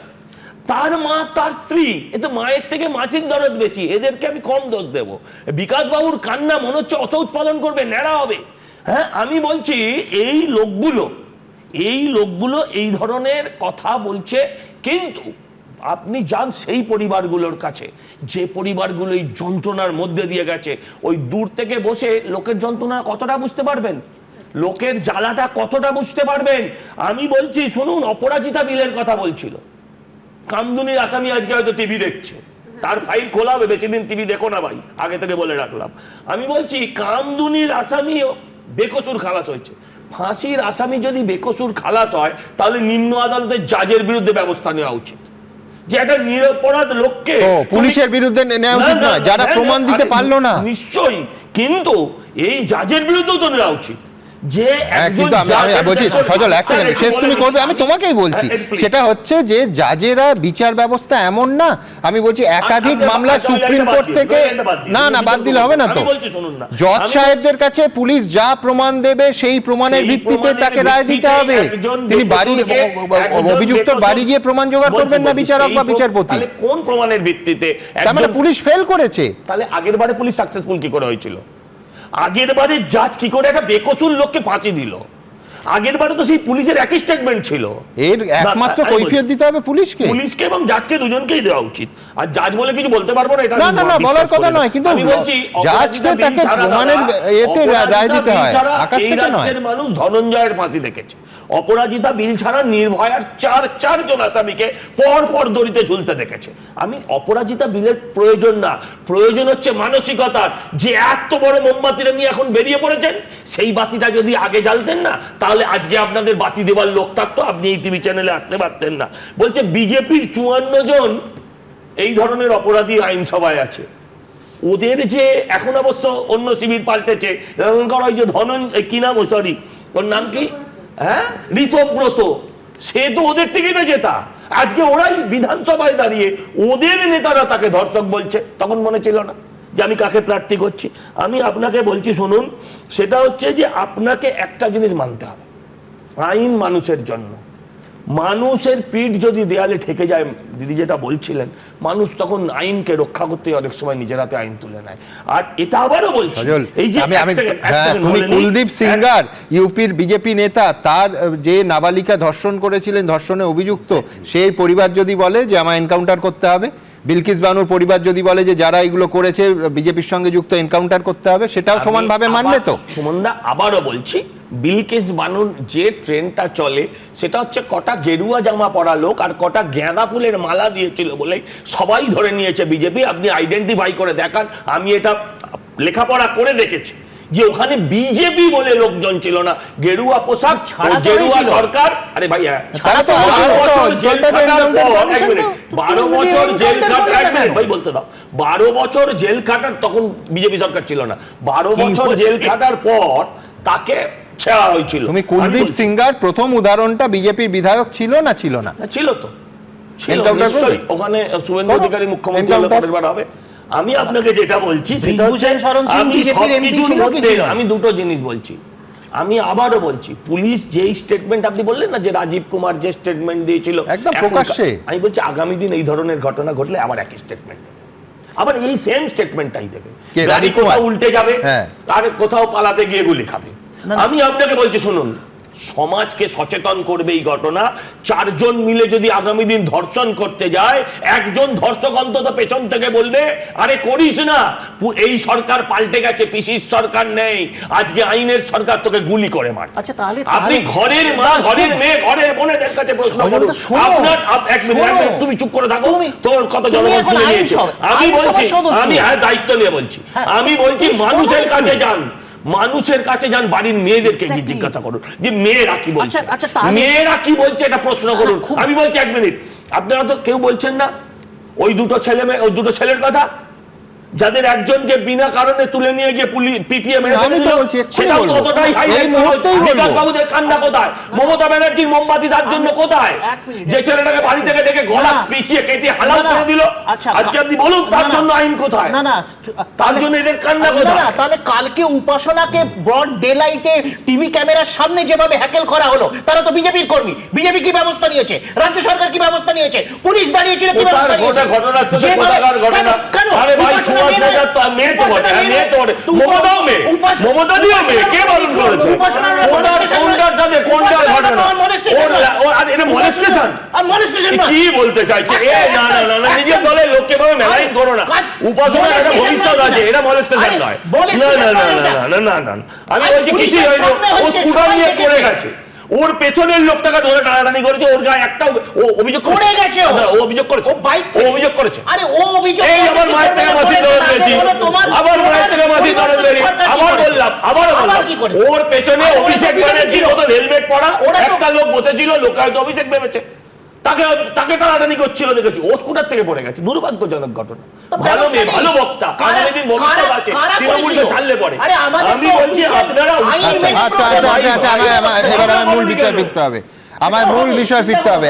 একেবারে খুব পরিষ্কার বলি, যেহেতু প্রসঙ্গটা উঠলো, দেখুন একজন মার বক্তব্য গতকাল এবং আজ আমাদের কিছুটা অবাক করেছে। কারণ সাধারণভাবে আমরা কি জানি, কি শুনতে পাই, যে সঙ্গে সঙ্গে মা বলেন যে তার ছেলের বিরুদ্ধে চক্রান্ত হয়েছে, তাকে ফাঁসানো হয়েছে, এটা অন্যায় হচ্ছে। এই মা এবং তার স্ত্রী সম্পূর্ণ উল্টো সুরে বলছেন যে তাদের বিশ্বাস, স্ত্রী তো বলছেন যে এই ঘটনা করেছে বলে তিনি নিজে বিশ্বাস করছেন, এবং তারা বলছেন, মা বলছেন যে ছেলের আইডেন্টিফাই করতে যাননি মা। এই মায়ের পাশে রাখুন, একদম এই মায়ের পাশে রাখুন আরেকজন বাবাকে। খানিকক্ষণ আগে সজল যার কথা বলছিলেন না, যার ছেলে কোনো কিছু না করে শুধুমাত্র গণপিটুনির জন্য যার প্রাণটা চলে গেল, সেই বাবা যিনি নিজেও আহত হয়েছেন ছেলেকে বাঁচাতে গিয়ে, সেই বাবা আজকে দাঁড়িয়ে বলছে যে বহিরাগতরা আমার ছেলেকে পিটিয়ে মেরেছে, যদি আমার ছেলে দোষী হতো আমি নিজেই ব্যবস্থা নিতাম। আমি বলছি যে অর্থের প্রিজম দিয়ে কখনো মানুষের নৈতিকতা বিচার করা উচিত নয়। এর সব থেকে বড় প্রমাণ হচ্ছে এই মা, এই স্ত্রী এবং এই বাবা, যার ছেলে চলে গেছে কিন্তু তাতেও তিনি বলছেন ও অন্যায় করেনি, এরা ওকে মারলো, ও যদি অন্যায়টা করতো, এই ধরনের কাজের সঙ্গে যুক্ত থাকতো, আমি নিজে ওকে পুলিশের হাতে তুলে দিতাম, আমি ব্যবস্থা নিতাম। হ্যাঁ, এটাও বাংলা। এই নৈতিকতাকে সমস্ত কিছু পার করে আমাদের কুর্নিশ। যদি আমার ছেলে কোনো অন্যায় করে থাকে, কিছু করে যদি থাকে, তাহলে আমি আমার ছেলেকে নিজে হাতে তো তুলে দেবো, তোরা শাস্তি দিস। সে দৃশ্য করুন, সেখানে যা ফেলে যে মেরেছি, মানে সে দৃশ্য দেখা যায় না। তার যেরকম বাচ্চা চলে গেছে বুকে থেকে, আমারও বাচ্চা বুকে থেকে আমি তাড়িয়ে দিয়েছি, আমার দরকার নেই। দুই পরিবারই সন্তান হারা, কিন্তু এক হতদরিদ্র পরিবার সন্তানকে হারিয়ে আজ শোকার্ত। ঠিক উল্টো দিকে আরেক পরিবার বলছে ছেলের যা হয়েছে ঠিক হয়েছে, দুষ্কর্মের ফল পেয়েছে। বারুইপুরে নাবালিকাকে ধর্ষণ খুনের ঘটনা ও তার পরবর্তী পরিস্থিতি এভাবেই দুটো পরিবারকে দুই প্রান্তে দাঁড় করিয়েছে। একদিকে এনকাউন্টারে মৃত মূল অভিযুক্ত প্রভাস মণ্ডলের পরিবার, অন্যদিকে গণপিটুনিতে মৃত ইন্দ্রজিৎ মণ্ডলের পরিবার। নাবালিকা খুনের সঙ্গে যে ইন্দ্রজিতের কোনো সম্পর্ক ছিল না, অথচ মা বাবার সামনেই বাড়ি থেকে টেনে এনে তাকে বেধড়ক মারধর করা হয়। পরে মৃত্যু হয় ৩৫ বছরের ইন্দ্রজিতের। সকালবেলা আমার ছেলে ঘুমোচ্ছে, মানে এবার ঘুমিতে উঠেছে, আমি ওখানে দাঁড়িয়ে রয়েছি, এসে আমাকে বলছে যে তোমার নাম অজিত? বললাম হ্যাঁ আমার নাম অজিত। কে তোমার ছেলেকে পারে দাও? কতজন এসছে? অন্তত ১-১৫০ হবে। আর দরকার থাকে তোমার দুজন এসো না, এসে কথাবার্তা বলো, চলে যাবে, নাহলে বার করে দাও না, তাও দেখতেছি। তখন তাড়াতাড়ি ঘুম করে যাবে, বাবা কি রে বাবা, আমি এই ব্যাপারে এই বলে কি বলি, সব তোমাকে হাত জোর করে বাবা, সব কথা আমি নেই। আর সত্যিও ওরকম না, এর নিরীহ প্রকৃতির ছেলে, কোনো কথা না, টেনে 2 মিনিট জায়গায় টেনে টানতে টানতে চলে গেল ওখানে। সে দৃশ্য করুন, সেখানে যা ফেলে যে মেরেছি, মানে সে দৃশ্য দেখা যায় না। আমার ছেলে খুব বোকা, খুব ভীতু। আমার ছেলেকে সবার জিজ্ঞেস করো, আমার ছেলে ভীতু, আর কেউ নেই। কোনো দোষীদের ধরা হলো না, তার আগেই থেকে একটা নির্দোষকে পিটিয়ে মেরে দিল। সেদিনে অত লোক ছিল তো, পুলিশ এদিকে আমি দেখিনি, পুলিশ এদিকে আমি দেখা পাইনি সেখানে। ছেলেকে হারিয়ে যখন দুচোখের পাতা এক করতে পারছেন না নিরাপরাধ ইন্দ্রজিতের মা বাবা, তখন ছেলের মৃত্যু সংবাদ পাওয়ার পরও নির্লিপ্ত মূল অভিযুক্ত মৃত প্রভাস মণ্ডলের মা। ছেলের ওপর এতটাই ঘৃণা। কোনো আশা আমার নেই আর দরকার নেই, ওকে মেরে দিন, খুন করুন, যা করুন করে দিন। আমি সবসময় একই কথা বলে আসছি। তারও মার বুক খালি হয়েছে, আমারও কি দরকার, আমারও যাকগে, আমারও বুক খালি হয়ে যাক। বারুইপুরে নাবালিকাকে ধর্ষণ খুনের ঘটনায় এখনো পর্যন্ত 4 জনকে গ্রেপ্তার করেছে পুলিশ, আর গণপিটুনি ও ভাঙচুরের ঘটনায় মোট 30 জনকে গ্রেপ্তার করা হয়েছে। সুকান্ত মুখোপাধ্যায়ের রিপোর্ট, এবিপি আনন্দ। দেখুন, আবার বলছি, আমরা পরিকল্পনা করে এনকাউন্টারের নামে এই রাষ্ট্রীয় হত্যার বিরুদ্ধে ছিলাম, আছি, থাকব, কিন্তু পাশাপাশি প্রয়োজনে পুলিশকে আত্মরক্ষার অধিকার তো আইনই দিয়েছে। বারবার সুপ্রিম কোর্টের একাধিক মামলায় তার একেবারে স্পষ্ট নজির আছে। সুপ্রিম কোর্টের তৎকালীন প্রধান বিচারপতি আর.এম. লোধা এবং ফলি নরিমানের বেঞ্চ মহারাষ্ট্র সরকারের বিরুদ্ধে হওয়া একটা মামলার প্রসঙ্গ টেনে 2014 সালের 23শে সেপ্টেম্বর বলেছিলাম, একটু পড়ি। One cannot be oblivious of the fact that there are cases where the police who are performing their duty and attacked and killed. There is a rise in such incidents and judicial notice must be taken of the fact. In such circumstances, while the police have to do their legal duty of arresting the criminals, they have also to protect themselves. অর্থাৎ একেবারে এই বিষয়টিকে উপেক্ষা করা যায় না যে এমন বহু ঘটনা আছে যেখানে নিজেদের দায়িত্ব পালন করতে গিয়ে পুলিশ কর্মীরা হামলার শিকার হন এবং প্রাণ হারান। এ ধরনের ঘটনার সংখ্যা ক্রমশ বৃদ্ধি পাচ্ছে এবং আদালতের এই বিষয়টা মনে রাখা প্রয়োজন। আরও বলা হচ্ছে, এই পরিস্থিতিতে আইন অনুযায়ী যেমন পুলিশের দায়িত্ব অপরাধীদের গ্রেফতার করা, তেমন তাদের নিজেদেরও নিরাপত্তাকে সুনিশ্চিত করতে হবে। আবার 1997 সালের মার্চ মাসে জাতীয় মানবাধিকার কমিশনের তৎকালীন চেয়ারম্যান এবং অবশ্যই ভারতবর্ষের প্রাক্তন প্রধান বিচারপতি এম.এন. ভেঙ্কটচালিয়া সমস্ত রাজ্যের মুখ্যমন্ত্রীদের একেবারে চিঠি লিখে বলেছিলেন, কোট আনকোট, আমাদের আইন অনুযায়ী পুলিশের অন্য মানুষের জীবন নেয়ার কোনো অধিকার নেই, এবং যদি এই ধরনের কাজের মাধ্যমে পুলিশ কাউকে হত্যা করে তাহলে সেই পুলিশ অনিচ্ছাকৃত খুনের অভিযোগে অভিযুক্ত হবে। কিন্তু আবার পরের বাক্যেই তিনি লিখছেন যে আত্মরক্ষার কারণে যদি এই ধরনের ঘটনা ঘটে তাহলে সেই হত্যা কিন্তু অপরাধ হিসেবে গণ্য হবে না। আমার পরের বক্তা প্রাক্তন পুলিশ কর্তা সলিল ভট্টাচার্য। তুমি যেটা প্রথমে বললে ওটা হচ্ছে people's union for civil liberties 2014-তে এগেইনস্ট স্টেট অফ মহারাষ্ট্র, একদম। এবং তাতে সুপ্রিম কোর্ট পরিষ্কার বলে দিচ্ছে in no time FIR start করতে হবে। করেছে এখানে, দেখো জেনুইনলি করেছে, এফআইআর স্টার্ট করেছে। খালি তাই না, এফআইআর স্টার্ট করে এবং সঙ্গে সঙ্গে তাকে কিন্তু যে ইনজিওর হয়েছে সেই যে তার রিভলভার স্ন্যাচ করেছে, রিভলভার স্ন্যাচ করে টু এফেক্ট হিজ মানে এসকেপ ফায়ার করেছে। পুলিশ কিন্তু রিটালিয়েট করেছে। Police has goat every right, তোমারও আছে রাইট। আমি তোমাকে মারতে যাবো বন্দুক তুলে আর তুমি দাঁড়িয়ে থাকবে, হাত তুলে থাকবে, তুমি সঙ্গে সঙ্গে তাকে ফায়ার করবে। Everybody has the right of self defence. এখানে তাই হয়েছে। ইন নো টাইম বলছে উইদিন 48 আওয়ার্স এনএইচআরসি কে জানাতে হবে, জানিয়েছে। Justice DK. বসু সুপ্রিম কোর্টের যে যা যা গাইডলাইন দিয়েছে সব কিছু করা হয়েছে। এইবার তুমি এসো, তুমি বলো অন্ধকারে কেন করেছে? অন্ধকারে করেছে to avoid public unrest, public congregation, অনেক তার যুক্তি আছে। ভিডিওগ্রাফি হয়েছে কিনা আমি বলতে পারবো না, কিন্তু এটা করেছে, ঠিকই করেছে। এবং খালি তাই না, ও যে পুলিশকে অ্যাটাক করেছে, in self defence police fire করেছে, 1 নম্বর। 2 নম্বর, যা সুপ্রিম কোর্ট বলেছে, সুরথাল রিপোর্ট জুডিশিয়াল ম্যাজিস্ট্রেটকে দিয়ে করানো হয়েছে, ইমিডিয়েটলি হসপিটালে করানো হয়েছে।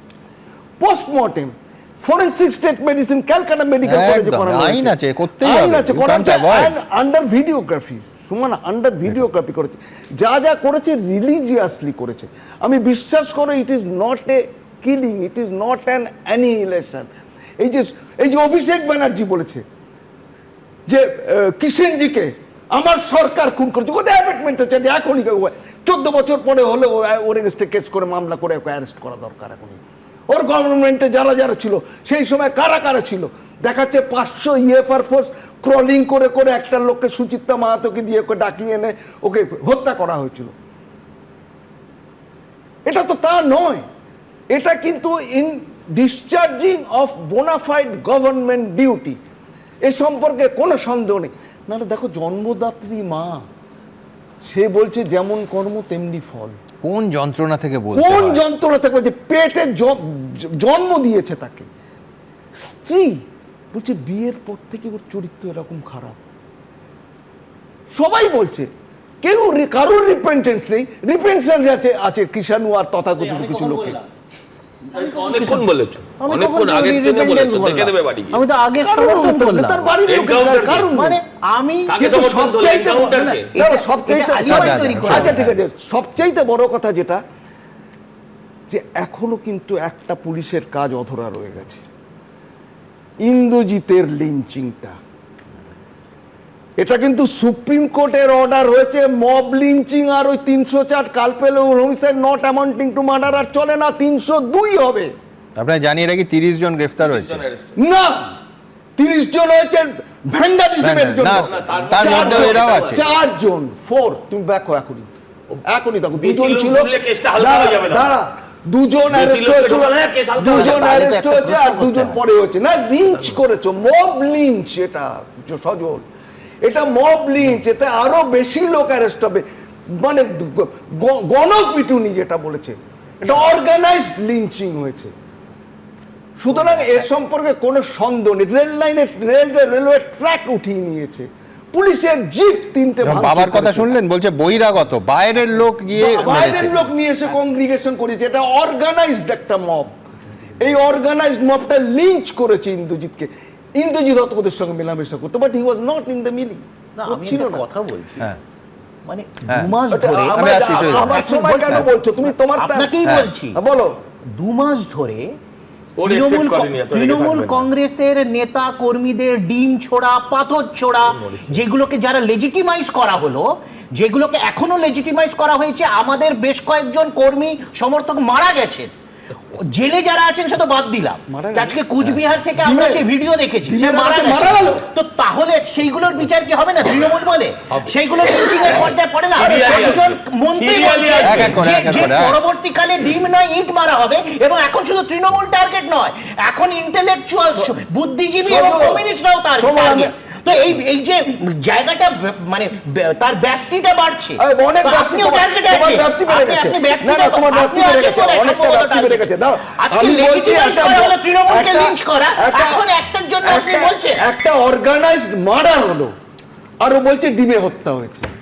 এটা কি পাগলের মতো কথা বলছে? পাথর মারো, ডিম নয়, এবার পাথর ছোড়া হবে। পাথর মারা গেছে, ডিম মেরে ছুঁড়েছে, মারা গেছে। আচ্ছা, যারা বলেছিল ডিজে বাজাবে, যারা বলেছিল চুল্লিতে ঢোকাবে, তার জন্য শ্মশান তৈরি করবে একটা, তারা এইসব কথা কেন বলছে? আর 140 না, তুমি তারা এই কথা কেন বলছো? তো সেগুলো লিঞ্চিং নয়, তোমরা আমি বলছি ভাই, এটা লিঞ্চিং মানে কি জানো? পাথর মারছো, ওটা লিঞ্চিং নয়, ইসলামিক কান্ট্রিতে পাথর ফেলে লোককে মারা হয়। তুমি তো সেটাই বলো, তোমরা সেটাই চাও, তোমরা চাইছিলে সরিয়া দাই, তোমরা সরিয়া দাই চাইছিলে। গণপিটুনি হোক কিংবা ইট ছোড়া, আমি বলছি আইন নিজের হাতে নেয়া দণ্ডনীয় অপরাধ, এবং বারবার এই বার্তা একেবারে স্পষ্ট করে যাওয়া প্রয়োজন। কিন্তু আমি বলছি, আমরা শুরু যেখানে করেছিলাম, মৌসুমীর যে হতাশা, সেটা কিন্তু শুধু মৌসুমীর হতাশা নয়। আমরা এই যে পরিবারগুলো দীর্ঘদিন বিচার চাইছে, এবং যে ঘটনাগুলো, ভাবুন এর বাইরেও কত ঘটনা আছে আমরা জানি না, কিন্তু শুধু শিরোনামে আসছে যে ঘটনাগুলো, এই প্রত্যেকটা পরিবারের সঙ্গে আমরা দেখা করেছি, একটার পর একটা প্রায় সিরিজ করে আপনাদের সামনে রাখবো। এদের প্রত্যেকের ইমোশান, প্রত্যেকের আবেগ কিন্তু মোটামুটি একই রকম। কামদুনির ওই কলেজ ছাত্রীর ভাই, এই স্টুডিওতে যাদের বসিয়েছিলাম, তারা বলছে যে এইটা ঠিক ওষুধ। ভাবুন, বরুণ বিশ্বাসের দিদি, তার দাদা খানিকক্ষণের মধ্যে এখানে আসবেন, সেই দিদি বলছেন যে আমার ভাইকে যেরকম গুলি করে মেরেছিল ওরা একেবারে ওই স্টেশনের ধারে, সেইভাবে ওদের গুলি করে মারতে হবে। ধরুন মাটিগাড়ায় সেই নিহত স্কুল ছাত্রী, তার মা বলছেন যে এনকাউন্টার হচ্ছে অপরাধীদের আসল সাজা। আর অভয়ার মা, তিনিও বলছেন এনকাউন্টার প্রয়োজনে হওয়াই উচিত। হাঁসখালিতে নাবালিকার ভয়ঙ্কর সেই হত্যা, তার মাও বলছে যে একেবারে অন্তত ফাঁসিতে চড়াতে হবে এদের। দেখুন, কমন ফ্যাক্টর হচ্ছে এই আবেগ। এই আবেগ আসছে কিন্তু তীব্র হতাশা থেকে, যে দীর্ঘদিন সব কিছু করেও বিচার আনা যাচ্ছে না, এইটা কিন্তু বাস্তব। এর পদ্ধতি নিয়ে লক্ষ সমালোচনা থাকতে পারে, আইন তা একদম সম্পূর্ণ এর পরিপন্থী হতে পারে, অন্য কথা বলতে পারে, এবং সামাজিক সুস্থিতি যেটা সেটা নষ্ট হতে পারে, কিন্তু কোনো সন্দেহ নেই এদের এই আবেগটা হচ্ছে বাস্তব। এবং এই বাস্তব বারবার ওই তারিখ পে তারিখ বারবার আদালতের কড়া নেড়েও যখন নানা কারণে, তার মধ্যে অর্থও রয়েছে, যখন বিচার পাওয়া যায় না, তখন মানুষ এই রকম দেয়ালে পিঠ থেকে গেলে এই রকম মরিয়া হয়ে যান। সুতরাং এইখানে আমি দ্রুত একবার দেখে নেব এই পরিবারগুলো আলাদা আলাদা করে, যাদের সঙ্গে আমরা কথা বলেছি, আজ দেখাবো, ভবিষ্যতেও দেখাবো। দেখুন, এনকাউন্টার করে যে মারা হয়েছে এটাই হলো ঠিকঠাক ওষুধ। জ্বর হলে যেমন প্যারাসিটামল আর অ্যান্টিবায়োটিক খেতে হয়, আর রেপ মার্ডার করলে তার ওষুধ একটাই, এনকাউন্টার। এই খবরটা যেন সারা বিশ্বের লোক জানে, তাহলে এই রেপ মার্ডার হওয়া বন্ধ হবে। আমরা প্রথম থেকে একই কথা বলে এসেছি, আমি চাই আমার ভাইকে যেন গুলি করে জবাব মেরেছে, আমরাও চাই গুলি করেই খুন করা হোক, এনকাউন্টার করা হোক। আমার মেয়ের কোনো বিচার পাইনি। আমার মেয়েকে যারা গণধর্ষণ করে মেরেছে তাদেরকে সকলের ফাঁসি চাই। কি হইল এখানে সঠিক উচিত হইল, ন্যায় ব্যবস্থায় উচিত করলো, একটা মায়ের ন্যায় পাইলো, এইটাই আমি বলতে চাই। নাহলে কত মা এরকম আছে আজ পর্যন্ত, আমাকে দেখেন, আমি কাঁদতে কাঁদতে আসি, আমার মেয়ের কোনো ন্যায় হয় নাই। 11 বছরের বাচ্চাটা যে এখনো সমাজের কিছুই বুঝে উঠতে পারেনি, তার আগেই তাকে এত অত্যাচার সহ্য করে পৃথিবী থেকে যেতে হলো। সত্যি এই ঘটনা যারা ঘটিয়েছে আমি সমর্থন করি। এই যে তাকে এনকাউন্টার করা হয়েছে খুব ভালো হয়েছে, ধর্ষকের বাঁচার কোনো অধিকার নেই। মেয়ে হারানোর যন্ত্রণাটা একটু হলেও কমেছে, যে সেই ক্রিমিনালদেরকে সরিয়ে দিয়েছে।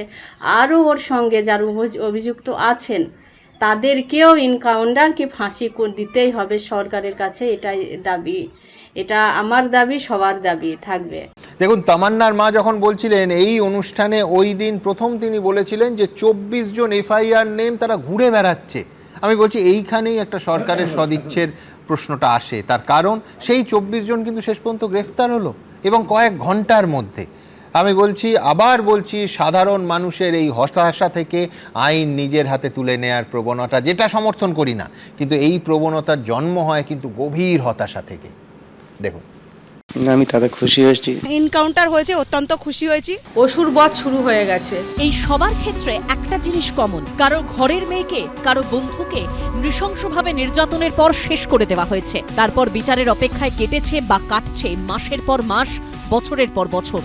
বারুইপুরের গণধর্ষণ খুনের মূল অভিযুক্ত প্রভাস মণ্ডলের এনকাউন্টারে সেই সমস্ত মানুষগুলো খুশি, যেন বিচার পেয়েছেন তাঁরাও। আমার বিয়ের সময় তো বিচার পাইনি, আর বারুইপুরে যে ঘটনাটা ঘটেছিল এনকাউন্টার করে দিয়েছে, আমি খুব শুনে খুশি হলাম। ছোট্ট মেয়েটাকে যে মেরেছে সেই ক্রিমিনালকে অন্তত এই দুনিয়া থেকে সরিয়ে দিয়েছে। আমার মেয়েটা চলে গেছে, যদি বিজেপি সরকার তখন থাকতো তাহলে ওই ক্রিমিনালগুলো আজ পর্যন্ত এই দুনিয়ায় থাকতো না। আর শুধু হাতে গোনা এই কয়েকজনই নয়, এনকাউন্টারে যেন স্বস্তি পেয়েছেন রাজ্যবাসীর একটা বড় অংশ। কিন্তু কেন, কি কারণ? মানুষ সবসময় একটা সেন্স অফ ক্লোজার চায়, অর্থাৎ বাংলায় যেটা আমরা বলতে পারি পরিসমাপ্তি অথবা মীমাংসা। কিন্তু এই সেন্স অফ ক্লোজার গত কিছু বছর ধরে সমাজে মানুষরা কিন্তু পাচ্ছিল না, কারণ হয়তো অ্যাডমিনিস্ট্রেটিভ এবং লিগাল একটা লেথার্জির জন্য। এর থেকে শুরু হয়েছিল একটা অসহায়তা বোধ, অর্থাৎ helplessness from repeated failures to get justice. নারীদের সম্মান নিয়ে ছিনিমিনি খেলা, খুন করা, বারবার নৃশংসতা। অন্ধ্রপ্রদেশ, দিল্লি থেকে উত্তরপ্রদেশ, হরিয়ানা থেকে মহারাষ্ট্র, অসম থেকে পশ্চিমবঙ্গ, দেশের নানা প্রান্ত থেকে বারবার এই ধরনের ঘটনা সামনে আসার পর ক্ষোভে ফেটে পড়ে সাধারণ মানুষ। বিক্ষোভ, আন্দোলন, তদন্ত শুরু হয়, তারপর বিচার প্রক্রিয়া। কেউ শাস্তি পায়, কেউ ছাড়া পেয়ে যায়। এই দীর্ঘ প্রক্রিয়ার কারণেই কি এখন ইনস্ট্যান্ট জাস্টিস চায় অনেকেই? লোকে শিওর নয় যে আলটিমেটলি জাস্টিস আসবে কি আসবে না, কেন নানা রকম কোর্টের নানা রকম আইনি প্রক্রিয়া আছে, যার মধ্যে থেকে কোনো জায়গায় যদি ভুল হয়ে যায় তাহলে অনেক সময় যারা অপরাধী তারা ছাড় পেয়ে যান। সেজন্য মানুষ চায় যে শিওর জাস্টিস, এটা একদম ইনস্ট্যান্ট আর শিওর জাস্টিস হলো, জাস্টিস পেয়ে গেলাম আমরা, তাতে উল্লসিত হয়। এনকাউন্টার ঠিক না ভুল, এভাবে কি সমাজ থেকে অপরাধ বন্ধ করা গেছে নাকি যাবে? এই বিতর্ক চলবে, কিন্তু আপাতত বারুইপুরের এনকাউন্টার জাস্টিস মডেলে খুশি অনেকেই। এবিপি আনন্দ। দক্ষিণারঞ্জন মিত্র মজুমদারের ঠাকুরমার ঝুলিতে বোন কিরণমালাকে বরুণ বলেছিল, এই তীর ধনুক রাখো, আমি চলিলাম। যদি তীরের আগা ধসে, ধনুর ছিলা ছেড়ে, তো জানিও আমিও নাই। বরুণ বিশ্বাস আমাদের মধ্যে নেই, তার 14 বছর কেটে গেছে। উত্তর 24 পরগনার সুটিয়া গ্রামের গণধর্ষণে সেই প্রতিবাদী শিক্ষকের পরিবার কিন্তু আজও বিচার পাননি। দুটো ছবি আমার এখনও চোখে ভাসে। 2012 সালে 7ই জুলাই একই দিনের দুটো ছবি। এক, মিত্র ইনস্টিটিউশন মেন থেকে এক জনপ্রিয় শিক্ষকের শেষ যাত্রা নিমতলা ঘাটের দিকে যাচ্ছে, আর পেছনে হাজার হাজার মানুষের স্বতঃস্ফূর্ত মিছিল এক প্রতিবাদীকে শেষ শ্রদ্ধা জানানোর জন্য। আর দ্বিতীয় ছবি, আমি বহুবার ঘটনা প্রসঙ্গে এটা লিখেওছি, মহান বরুণ বিশ্বাসের মহীয়সী মা গীতাঞ্জলি বিশ্বাসের সেই সাক্ষাৎকার যে আমি আজ কাঁদব না, আমি যদি কাঁদি তাহলে অন্য মায়েরা ভয় পাবে, আর কেউ তার ছেলেকে অন্যায়ের বিরুদ্ধে লড়াই করতে বরুণ হতে বলবে না। আমি আজকে একজন মা একজন বাবা দেখালাম, কিন্তু গীতাঞ্জলি দেবী আমাদের মধ্যে নেই, তার কথা আবার আজকে বলতে হলো। আবার বলছি, আমি বিশ্বাস করি বরুণ বিশ্বাসরা কিন্তু মরে না। শেষ পর্যন্ত বরুণের এই পরিবার কি বিচার পাবে? বরুণ বিশ্বাসের কেসের ফাইল খুলবে? আজকে আমার সঙ্গে স্টুডিওতে এসেছেন বরুণ বিশ্বাসের দাদা অসিত বিশ্বাস। আপনারা তো মুখ্যমন্ত্রী জনতার দরবারেও গেছেন, আজকে সিআইডির টিম আপনাদের বাড়িতে গেছিল। ভরসা যাক যে কোনো, তারা কি বলছেন, কেসটা শুরু করবেন? দেখুন, ভরসা তো কাউকে না কাউ করতেই হবে। আমরা আগের সরকারকে ভরসা করেছিলাম বলে 2012 সালের 29শে আগস্ট আমার বাবা মার লেখা একটা চিঠি প্রাক্তন মুখ্যমন্ত্রী মাননীয় মুখ্যমন্ত্রী মমতা ব্যানার্জির কাছে আমি নিজে গিয়ে জমা দিয়েছিলাম রাইটার্স বিল্ডিংয়ে। আমার বাবা মারা সাক্ষাৎকার চেয়েছিলেন, উনি কিন্তু আজ পর্যন্ত সেই চিঠির কোনো আমরা রেসপন্স পাইনি। আমার বাবা মা কিন্তু বসেছিলেন আশায়। বর্তমান যে সরকার এসছে, 15 বছর বাদে যে সরকার এসছে, ঠিক একই রকমভাবে বরুণ বিশ্বাসের পরিবারের তরফ থেকে একই আবেদন নিয়ে আমরা গেছি। এই সরকার অনেক মানবিক সরকার, আমাদের সেই আবেদনে অতি দ্রুত উনি সাড়া আমাদের দিলেন, সাক্ষাৎ করলেন, এবং তার ফলটা হয়তো শুরু হচ্ছে। আমরা আশা রাখি, মানে আশা তো রাখতেই হবে। বিগত 15 বছরে বা 14 বছরে কি বললেন যখন মুখ্যমন্ত্রীকে জনতার দরবারে আপনারা কথা বললেন? কি বললেন, উনি কি বললেন? মুখ্যমন্ত্রী খুব মানে কি বলবো, খুব মানবিকভাবে আমাদের ঘটনাটা শুনলেন, এবং উনি জানেন ব্যাপারটা। 14 বছর হয়ে গেছে, উনি বললেন 14 বছর হয়ে গেছে, আপনারা হেল্প করুন। আমি চেষ্টা করছি আপনাদের ফাইল ওপেন করার, আমার তরফ থেকে যত রকম সাহায্য আমি করব, কিন্তু আপনাদের হেল্প করতে হবে। দুটো প্রশ্ন, এক হচ্ছে সিআইডি বাড়িতে গিয়ে ঠিক কী বিষয়ে খোঁজ খবর নিল, এক, আর দুই হচ্ছে যে আপনাদের মামলা ছিল দোর্দণ্ড প্রতাপ, এখন কেউ কল্পনাও করতে পারবেন না অন্যতম মূল অভিযুক্ত ছিলেন জ্যোতিপ্রিয় মল্লিক। আমি বলছি যে তারপরও কিভাবে আশা করেছিলেন যে তৃণমূল সরকার আপনাদের পাশে দাঁড়াবে? মানে এত প্রভাবশালী যে জেল থেকে বেরিয়েও যিনি নির্বাচনে লড়ার টিকিট পান। এখন অবশ্য ওই খানিকক্ষণ আগে সজল বলছিল ঋতব্রত গোষ্ঠীর কাছাকাছি বোধহয় গেছেন।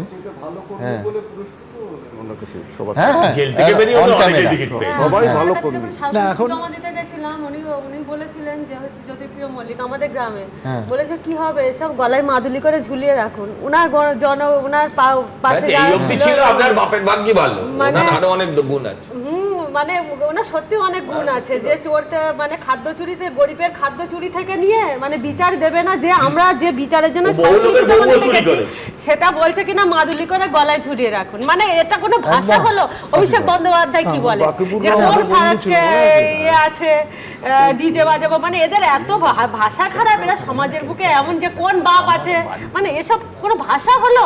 একজন রাজনীতিবিদ তাদের মুখে যদি এরকম ভাষা হয় যে কোন বাপ আছে দেখে নেব, তাহলে সমাজ কখনো উন্নতি হয় না, সমাজ দিনের পর দিন কিন্তু অবনতিই হয়। আসলে আপনি যেটা বলছেন একদমই ঠিক, কিন্তু আমরা কিন্তু ওইভাবে ভাবিনি। আমরা দেখেছিলাম 2011 সালে সরকার পরিবর্তনের পরে যে হোর্ডিং লাগানো হয়েছিল সততার প্রতীক, মা মাটি মানুষের সরকার, ভেবেছিলাম যে মানুষের কথা শুনবে, মাটির সঙ্গে মিশবেন, সেটা ভেবেছিলাম। মমতা ব্যানার্জিকে বরুণও অন্যরকমভাবে দেখেছিল, আমরা ঠিক সেরকমভাবে ভেবেছিলাম যে হয়তো ওনার কাছে গেলে জ্যোতিপ্রিয় মল্লিকের যে অত্যাচার উত্তর 24 পরগনায় 2000 সালে, তখন সিপিএম কিন্তু সরকারে, কিন্তু গাইঘাটা উত্তর 24 পরগনায় কিন্তু তখন বিধায়ক জ্যোতিপ্রিয় মল্লিক। গাইঘাটাতে একটা অন্যরকম সরকার চলতো, পশ্চিমবঙ্গ সরকার এখানে চালাতেন, ওখানে সমান্তরাল কিন্তু গাইঘাটায় সমান্তরাল একটা সরকার চালাতো, সেটা হচ্ছে জ্যোতিপ্রিয় মল্লিকের নেতৃত্বে।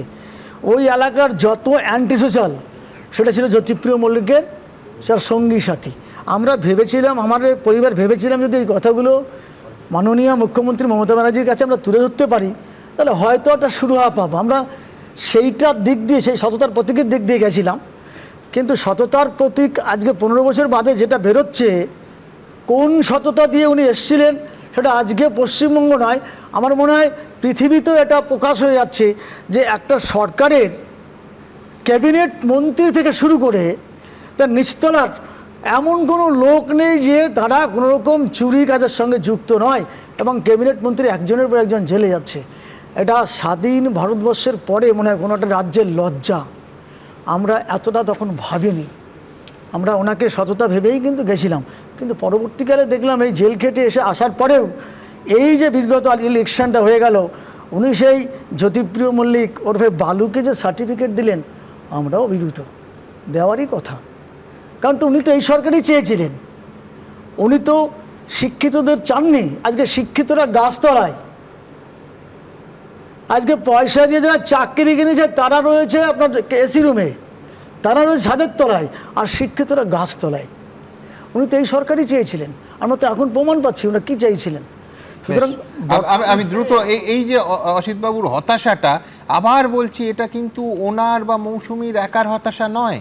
আমি দ্রুত একবার আপনাদের সামনে রাখবো যে বরুণ বিশ্বাসের ঘটনাটি কি হয়েছিল, আরও একবার মনে করিয়ে দেবো, বহুবার দেখিয়েছি, কিন্তু এখনও বিচার থেকে এই পরিবারটা বহু দূরে।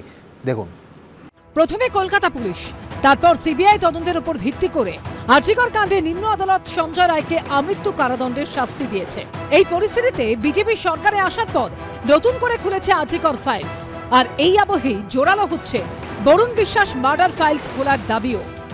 আমরা পুনঃতদন্ত চেয়েছি, সেটা মাননীয় মুখ্যমন্ত্রী উনি গ্রহণ করেছেন এবং আমাদের কথা দিয়েছেন। বৃহস্পতিবার উত্তর 24 পরগনার শুটিয়ায় নিহত প্রতিবাদী শিক্ষক বরুণ বিশ্বাসের বাড়িতে যান সিআইডির 2 অফিসার, কথা বলেন পরিবারের সদস্যদের সঙ্গে। আমার খবর পেয়েছে, আমাদের ফোন করেছিলেন, সিআইডি ফোন করেছিলেন, আমাদের সঙ্গে কথা বললেন। হ্যাঁ, খুশি হব না, আমরা বিচার পেলে খুশি হব, কেস নিয়েছে সবই ঠিক আছে, কিন্তু আমরা শেষ পর্যন্ত চাই আমরা বিচারটা যেন আমরা পাই, সঠিক বিচারটা। এই পরিস্থিতিতে প্রশ্ন উঠছে, তাহলে কি এবার খুলতে চলেছে বরুণ বিশ্বাস মার্ডার ফাইলসও? 2012 সালের 5ই জুলাই ছিল সেই অভিশপ্ত দিন। কলকাতার মেট্রো ইনস্টিটিউশনের শিক্ষক বরুণ বিশ্বাস সবে গোবরডাঙ্গা স্টেশনে নেমেছিলেন। বাইক নিয়ে বাড়ির দিকে রওনা দিতে যাবেন, তখনই কয়েকটা বুলেট এফোর করে দেয় তাকে। ওই মামলায় 9 জনকে গ্রেফতার করা হয়, তাদের মধ্যে জেলেই একজনের মৃত্যু হয়, বাকিরা জামিনে ছাড়া পেয়ে যান। 52 জন সাক্ষীর মধ্যে এখনো পর্যন্ত মাত্র 36 জনের সাক্ষ্য গ্রহণ হয়েছে। 1 যুগেরও বেশি সময় ধরে সেই মামলা ঝুলে রয়েছে আদালতে।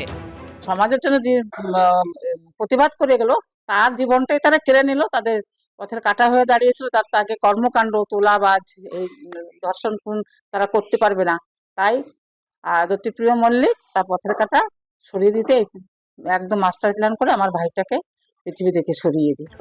38 বছর বয়সী শিক্ষক বরুণ বিশ্বাস শুটিয়ায় নারী নির্যাতন এবং গণধর্ষণের বিরুদ্ধে সরব হয়েছিলেন। এলাকায় প্রতিবাদের মুখ হয়ে উঠেছিলেন তিনি। নানা দুর্নীতির বিরুদ্ধে রুখে দাঁড়িয়েছিলেন। পরিবারের দাবি, সেই কারণে পরিকল্পিতভাবে বরুণকে খুন করা হয়। তখনকার সরকার সিআইডিকে যেভাবে পরিচালনা করেছিল, এখন সরকার পরিবর্তন হয়েছে, এখন দেখা যাক পরিবর্তনের সরকার, আমরা অনেকটা আশাবাদী। বিগত 14 বছর তো সেইভাবে কিছুই পাইনি।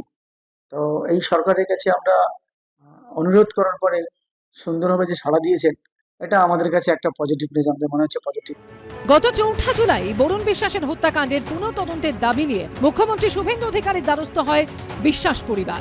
মানবিক মুখ্যমন্ত্রীর কাছে আমাদের একটাই দাবি, বরুণের যে হত্যাকাণ্ডের সত্যিকারের যে মৃত্যু রহস্য, যে তদন্তর নামে প্রহসন হয়েছে, তদন্ত কিছুই হয়নি।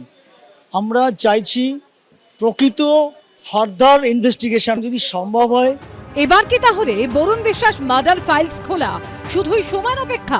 সমীরণ পাল, ব্রতদীপ ভট্টাচার্য ও কৃষ্ণেন্দু অধিকারী রিপোর্ট, এবিপি আনন্দ। আমি রবীন্দ্রনাথদার কাছে আসবো। রবীন্দ্রনাথ, আপনার সামনে গোটা অনুষ্ঠানে দুটো ছবি। এই ছবি আমি বলছি যে প্রতিনিধিত্বমূলক। ট্রেনে, বাসে, সমস্ত বাজারে এই নিয়ে আলোচনা হচ্ছে এবং বেশিরভাগ মানুষ কিন্তু অবশ্যই তারা আবেগপ্রবণ। তার কারণ তারা মনে করছেন একটা দিক হচ্ছে যা হওয়া উচিত, আইন যা বলছে, একেবারে নিয়ম মেনে বছরের পর বছর অপেক্ষা করা উচিত।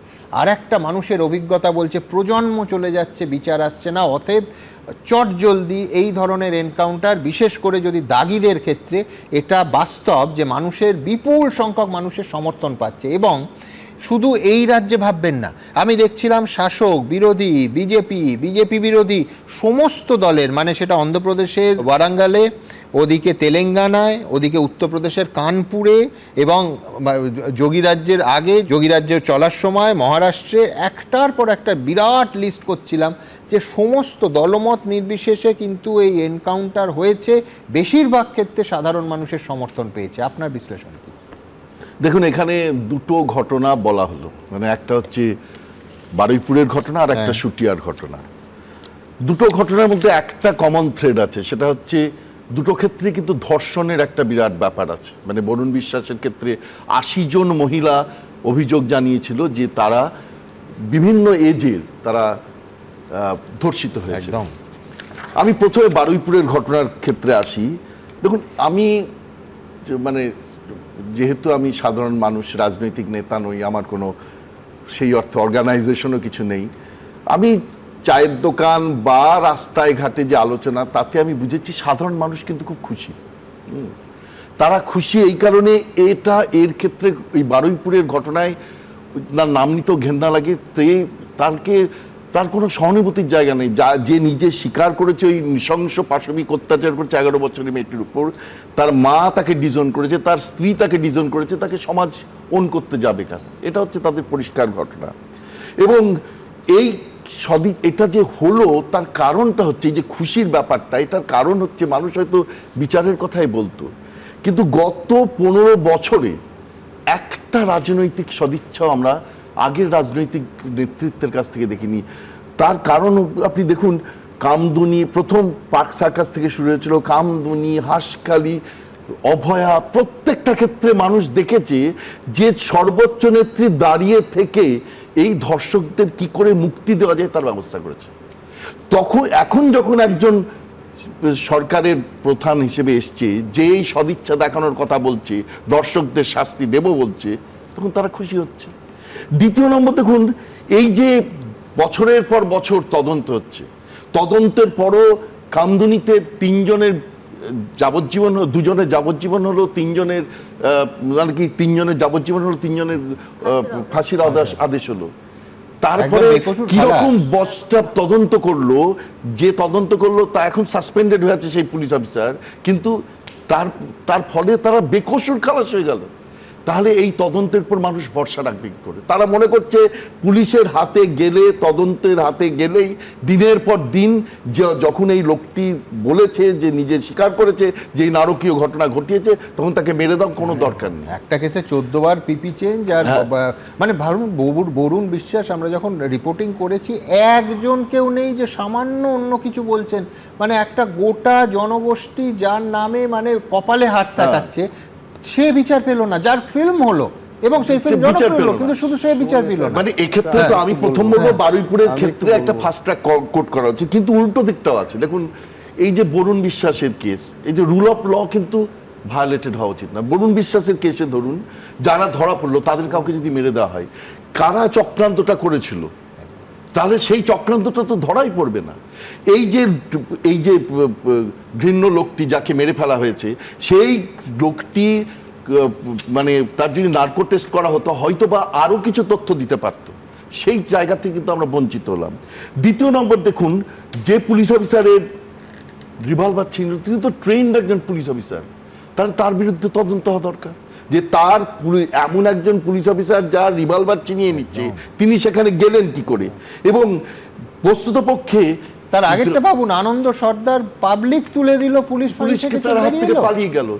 এখন সরকার সঙ্গে সঙ্গেই বলা যাবে সিআইডি এনকোয়ারির কথা বলেছেন, ম্যান্ডেটরি সেটা তদন্ত শুরু হয়ে গেছে, জুডিশিয়াল এনকোয়ারির অর্ডার দিয়ে দিয়েছে। আমি বলছি আমি শুধু আশা করতে পারি, একদম আমি শুধু কথা সূত্র ধরে সজলের কাছে যাব যে ডিজিপি কে সম্ভবত 3 দিন সময় দেওয়া হয়েছে রিপোর্ট দেওয়ার জন্য, যে কোনো স্তরে কোনো পুলিশ অফিসারের আছে তো খোলা চোখে দেখা যাচ্ছে যে ব্যবস্থা নেওয়ার জন্য ডিজিপি রিপোর্টের বিষয়ে এইটুকু আশা করতে পারি সজল, যে যারা এই গাফিলতির জন্য যায় তার কড়া ব্যবস্থা হবে। সে তো নেবেন। দেখুন ওগুলো মানে ফাঁড়িতে থাকে দু একজন এসআই, কনস্টেবল, পুলিশ ক্যাম্প থাকে।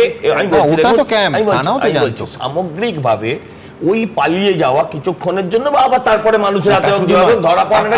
আমি বলছি 3 ঘন্টা জিডি হয়নি, তারপর এফআইআর হয়েছে 12 ঘন্টা পর। দাদা আপনি পশ্চিমবঙ্গে আছেন, এখনো এটা লন্ডন হয়ে যায়নি, কিন্তু আপনি এটাও দেখতে পেয়েছেন কোনো মুখ্যমন্ত্রী বলেনি এটা ছোট ঘটনা, কোনো মুখ্যমন্ত্রী বলেনি এটা সাজানো ঘটনা, কোনো মুখ্যমন্ত্রী বলেনি মেয়েটা প্রেগনেন্ট ছিল, কোনো মুখ্যমন্ত্রী বা পুলিশ মন্ত্রী বলে না এমন ঘটনা তো কতই ঘটে। কিন্তু আমরা 50 বছর ধরে এই পরম্পরা দেখে এসেছি। আপনি এই সামান্য ভুল ত্রুটিগুলো কেন দেখবেন?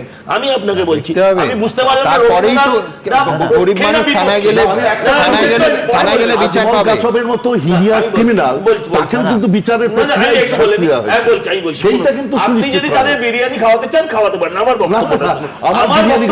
জায়গায় নেই। আমি বলছি বরুণ বাবুর কেসটা, আমি ওই স্কুলের ছাত্র ছিলাম জানিয়ে রাখি, বরুণ বাবুর কেসটা 14 বছর হয়ে গেছে, 9টা আসামি বোধহয়, তার মধ্যে একটা মরে গেছে, আর বাকিরা ঘুরে বেড়াচ্ছে প্রকাশ্যে। হ্যাঁ, আপনি আমাকে বলুন ধনঞ্জয়কে শুধু লটকাতে আপনার লেগে গেছে 12 বছরের বেশি সময়। ধনঞ্জয়কে আপনি কি চান? এগুলো অতৃপ্ত হত্যা বলবে। আমি বলছি শুনুন, আমি বলছি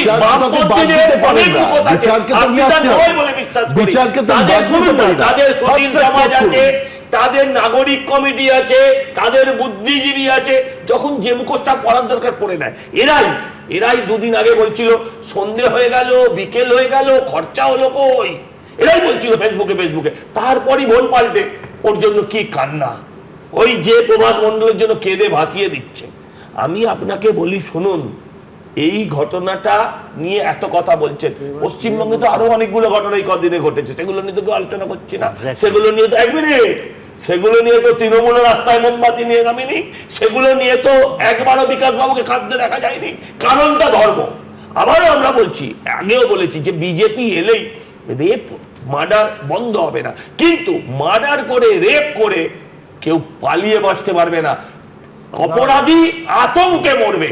এটা নিশ্চয়ই না। প্রথম কথা যেটা লাস্টে সজলদাই বলে দিল যে আচ্ছা মালদার ইংলিশ বাজার, বর্ধমান, কালনা, দুর্গাপুর, এই দিনহাটা, কুচবিহার, সরসুনা, অশোকনগর, পটাশপুর, শুধু তাই নেই কেন অপরাধীরা গ্রেফতার হয়েছে না হয়নি? এখন আমি আরে ভাই বলো, শাসক অভ্যাস করো, তুমি মুখ বুঝে থাকার অভ্যাস করো। মুখ বুঝে থাকবো না, না কোনো জানি তোমরা সম্ভবই নেই। ওই যে তুমি যেটা বামপন্থী একটা লাইন বলো, তোমাদেরও আছে, একটা লাইন বলো, একটা লাইন বলো, তোমাদের লাইন বলো। মমতা ব্যানার্জি এত বড় মোমবাতিটা দিয়ে বেরোলো, একবারের জন্য তাদের কথা বলেছে। আর তুমি বলো যে জেলাগুলোর কথা বললে সেই জেলাগুলোর একবারও কথা বলেছে। আমরা প্রত্যেকটা বলেছি। মমতা ব্যানার্জি দেখাও, আমি চলে যাবো। আমি আজকে বলেছি তুমি কে? আমার পার্টি, তোমার পার্টি। চলে যা হরিদাস পাল তাহলে কত সকলে। আমার পরিষ্কার কথা, এইগুলোতে কি ব্যবস্থা হয়েছে? আর নরেন্দ্রপুর তো বারুইপুরের পাশে, সেখানে তোমরাই সম্ভবত অনেক হয়েছে যারা প্রতিবেদন দেখিয়েছিল বলেছেন। যেই বাবা ছেলেকে কিডন্যাপ করে বিজেপি অনেক পার্টি বলে অফিস থেকে দিয়েছো। পাওয়া গেল দাঁড়াও। সেটা সেটা মার করলো কি? সেটা ব্যবস্থা মার করলো কি? ওটা বিজেপি পার্টি অফিস নয়। সেটা বেশ, বেশ, বেশ, পার্টি অফিস নয়। বিজেপি পার্টি অফিস নয়। বিজেপি তো আবার বলেনি। বলছি। সুমন, বিজেপি দাঁড়াও, বলেছে দাঁড়াও, পার্টি অফিস। না, বলিনি। বলেছে flag রাখতো। আচ্ছা আচ্ছা আচ্ছা বিষয়ে ফিরি। আমি হ্যাঁ। বরুণ বিশ্বাসের কথাটা বলছি দেখো, এটা হচ্ছে আমাদের ইংরেজিতে বলে ক্রিমিনাল জাস্টিস অ্যাডমিনিস্ট্রেশন, ভারতীয় ফৌজদারি বিচার প্রশাসন। 3টে স্টেজ আছে, একটা হচ্ছে পুলিশের ইনভেস্টিগেশন, আর একটা হচ্ছে প্রসিকিউশন, পাবলিক প্রসিকিউটর, আর তারপরে হচ্ছে ট্রায়াল। দেখো পুরোটাই জিওপার্টাইজড হয়ে আছে, যার জন্য ওনার কেসটা কিন্তু হোপফুল আছে। আমি বলছি কামধুনিরটাও ঠিক তাই হয়েছে। এই ক্রিমিনাল জাস্টিস এই অ্যাডমিনিস্ট্রেশন যে আপনি দাদা বলছেন হোপফুল, আমি বলছি আমি তো 12 থেকে কভার করেছি, আমি বলছি ওপেন অ্যান্ড শাট কেস ছিল না ওপেন আমি বলছি কোথা থেকে 14টা বছর না, কেটে গেল 14টা বছর এখনো হোপফুল, না, মানে আমি বলছি আমি এখন যদি honestly আমি না, বলছি CID তদন্ত হলে বিচার হলে ভীষণ খুশি হব। যদি প্রসিকিউশন ঠিক থাকে, পাবলিক প্রসিকিউটর 14 বার চেঞ্জ হয়েছিল তুমি জানো কামধুনি কেসটা, এখানেও তাই হয়েছে। এটা তো তখন অত সব বুঝতো না এইসবগুলো, এখন আস্তে আস্তে করতে করতে পারছো করতে গোবরডাঙ্গা স্টেশনে গুলি করে একটার পর একটা গুলি করে মারা হয়েছিল। সরকারের সৎ ইচ্ছা থাকলে কিন্তু বিচার পাওয়া যায়, কারণ সেই সময়ও পুলিশ ছিল, আজও সেই পুলিশ, শুধু ব্যক্তি পরিবর্তন হয়েছে।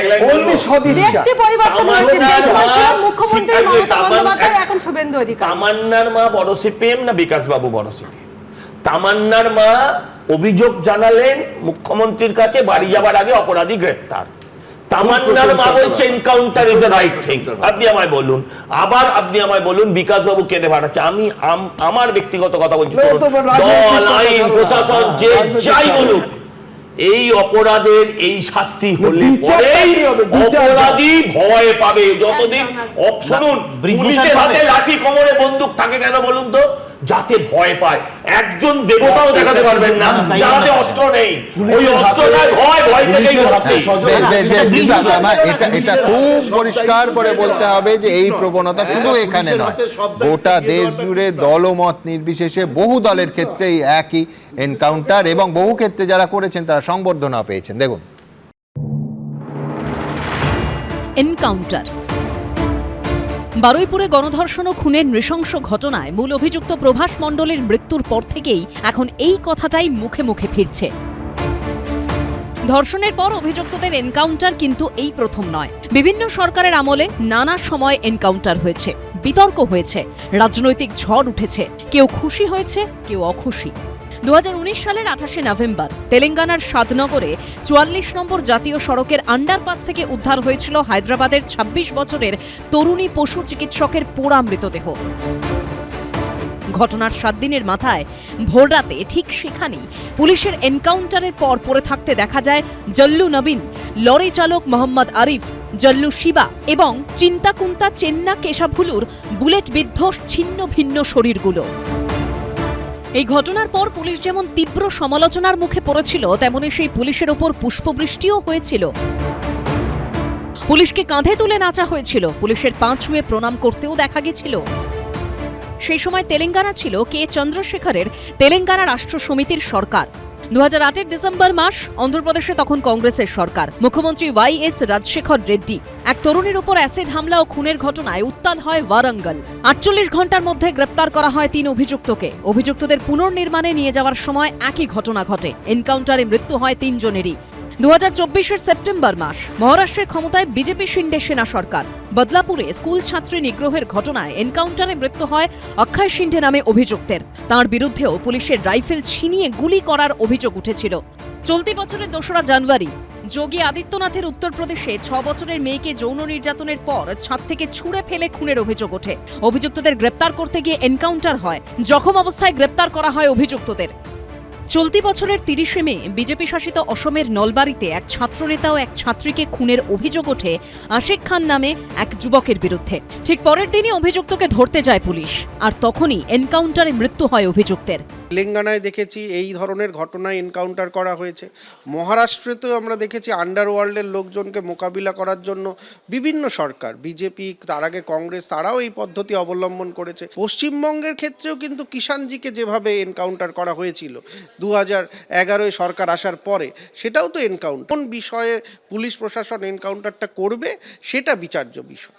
2020 সালের 3রা জুলাই উত্তরপ্রদেশের কানপুরে গ্যাংস্টার বিকাশ দুবের দলবলের সঙ্গে সংঘর্ষে 8 পুলিশ কর্মীর মৃত্যু হয়। এরপর পুলিশের বয়ান অনুযায়ী 10ই জুলাই সকাল 7টা নাগাদ ঝাঁসি কানপুর হাইওয়ের ওপর ভৌতির কাছে পুলিশের কনভয়ের একটি গাড়ি উল্টে যায়। আর ঠিক তখন পুলিশের বন্দুক নিয়ে পালানোর চেষ্টা করে গ্যাংস্টার বিকাশ, পুলিশকে লক্ষ্য করে গুলিও চালায়।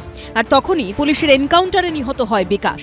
তথ্য বলছে, গত 9 বছরে উত্তরপ্রদেশে 17,043টি এনকাউন্টার হয়েছে, 289 জনের মৃত্যু হয়েছে, 11,834 জন আহত হয়েছেন। এর মধ্যে কতগুলো আসল কতগুলো ভুয়ো তা নিয়েও বারবার প্রশ্ন উঠেছে, বিতর্ক হয়েছে, রাজনীতি হয়েছে। স্বাধীন ভারতে প্রথম এনকাউন্টার হয়েছিল 1982 সালের 11ই জানুয়ারি মহারাষ্ট্রে। মুম্বাই পুলিশের হাতে মৃত্যু হয়েছিল গ্যাংস্টার মানিয়া সুরাভের। সেই সময় মহারাষ্ট্রে ছিল কংগ্রেসের সরকার। এবিপি আনন্দ।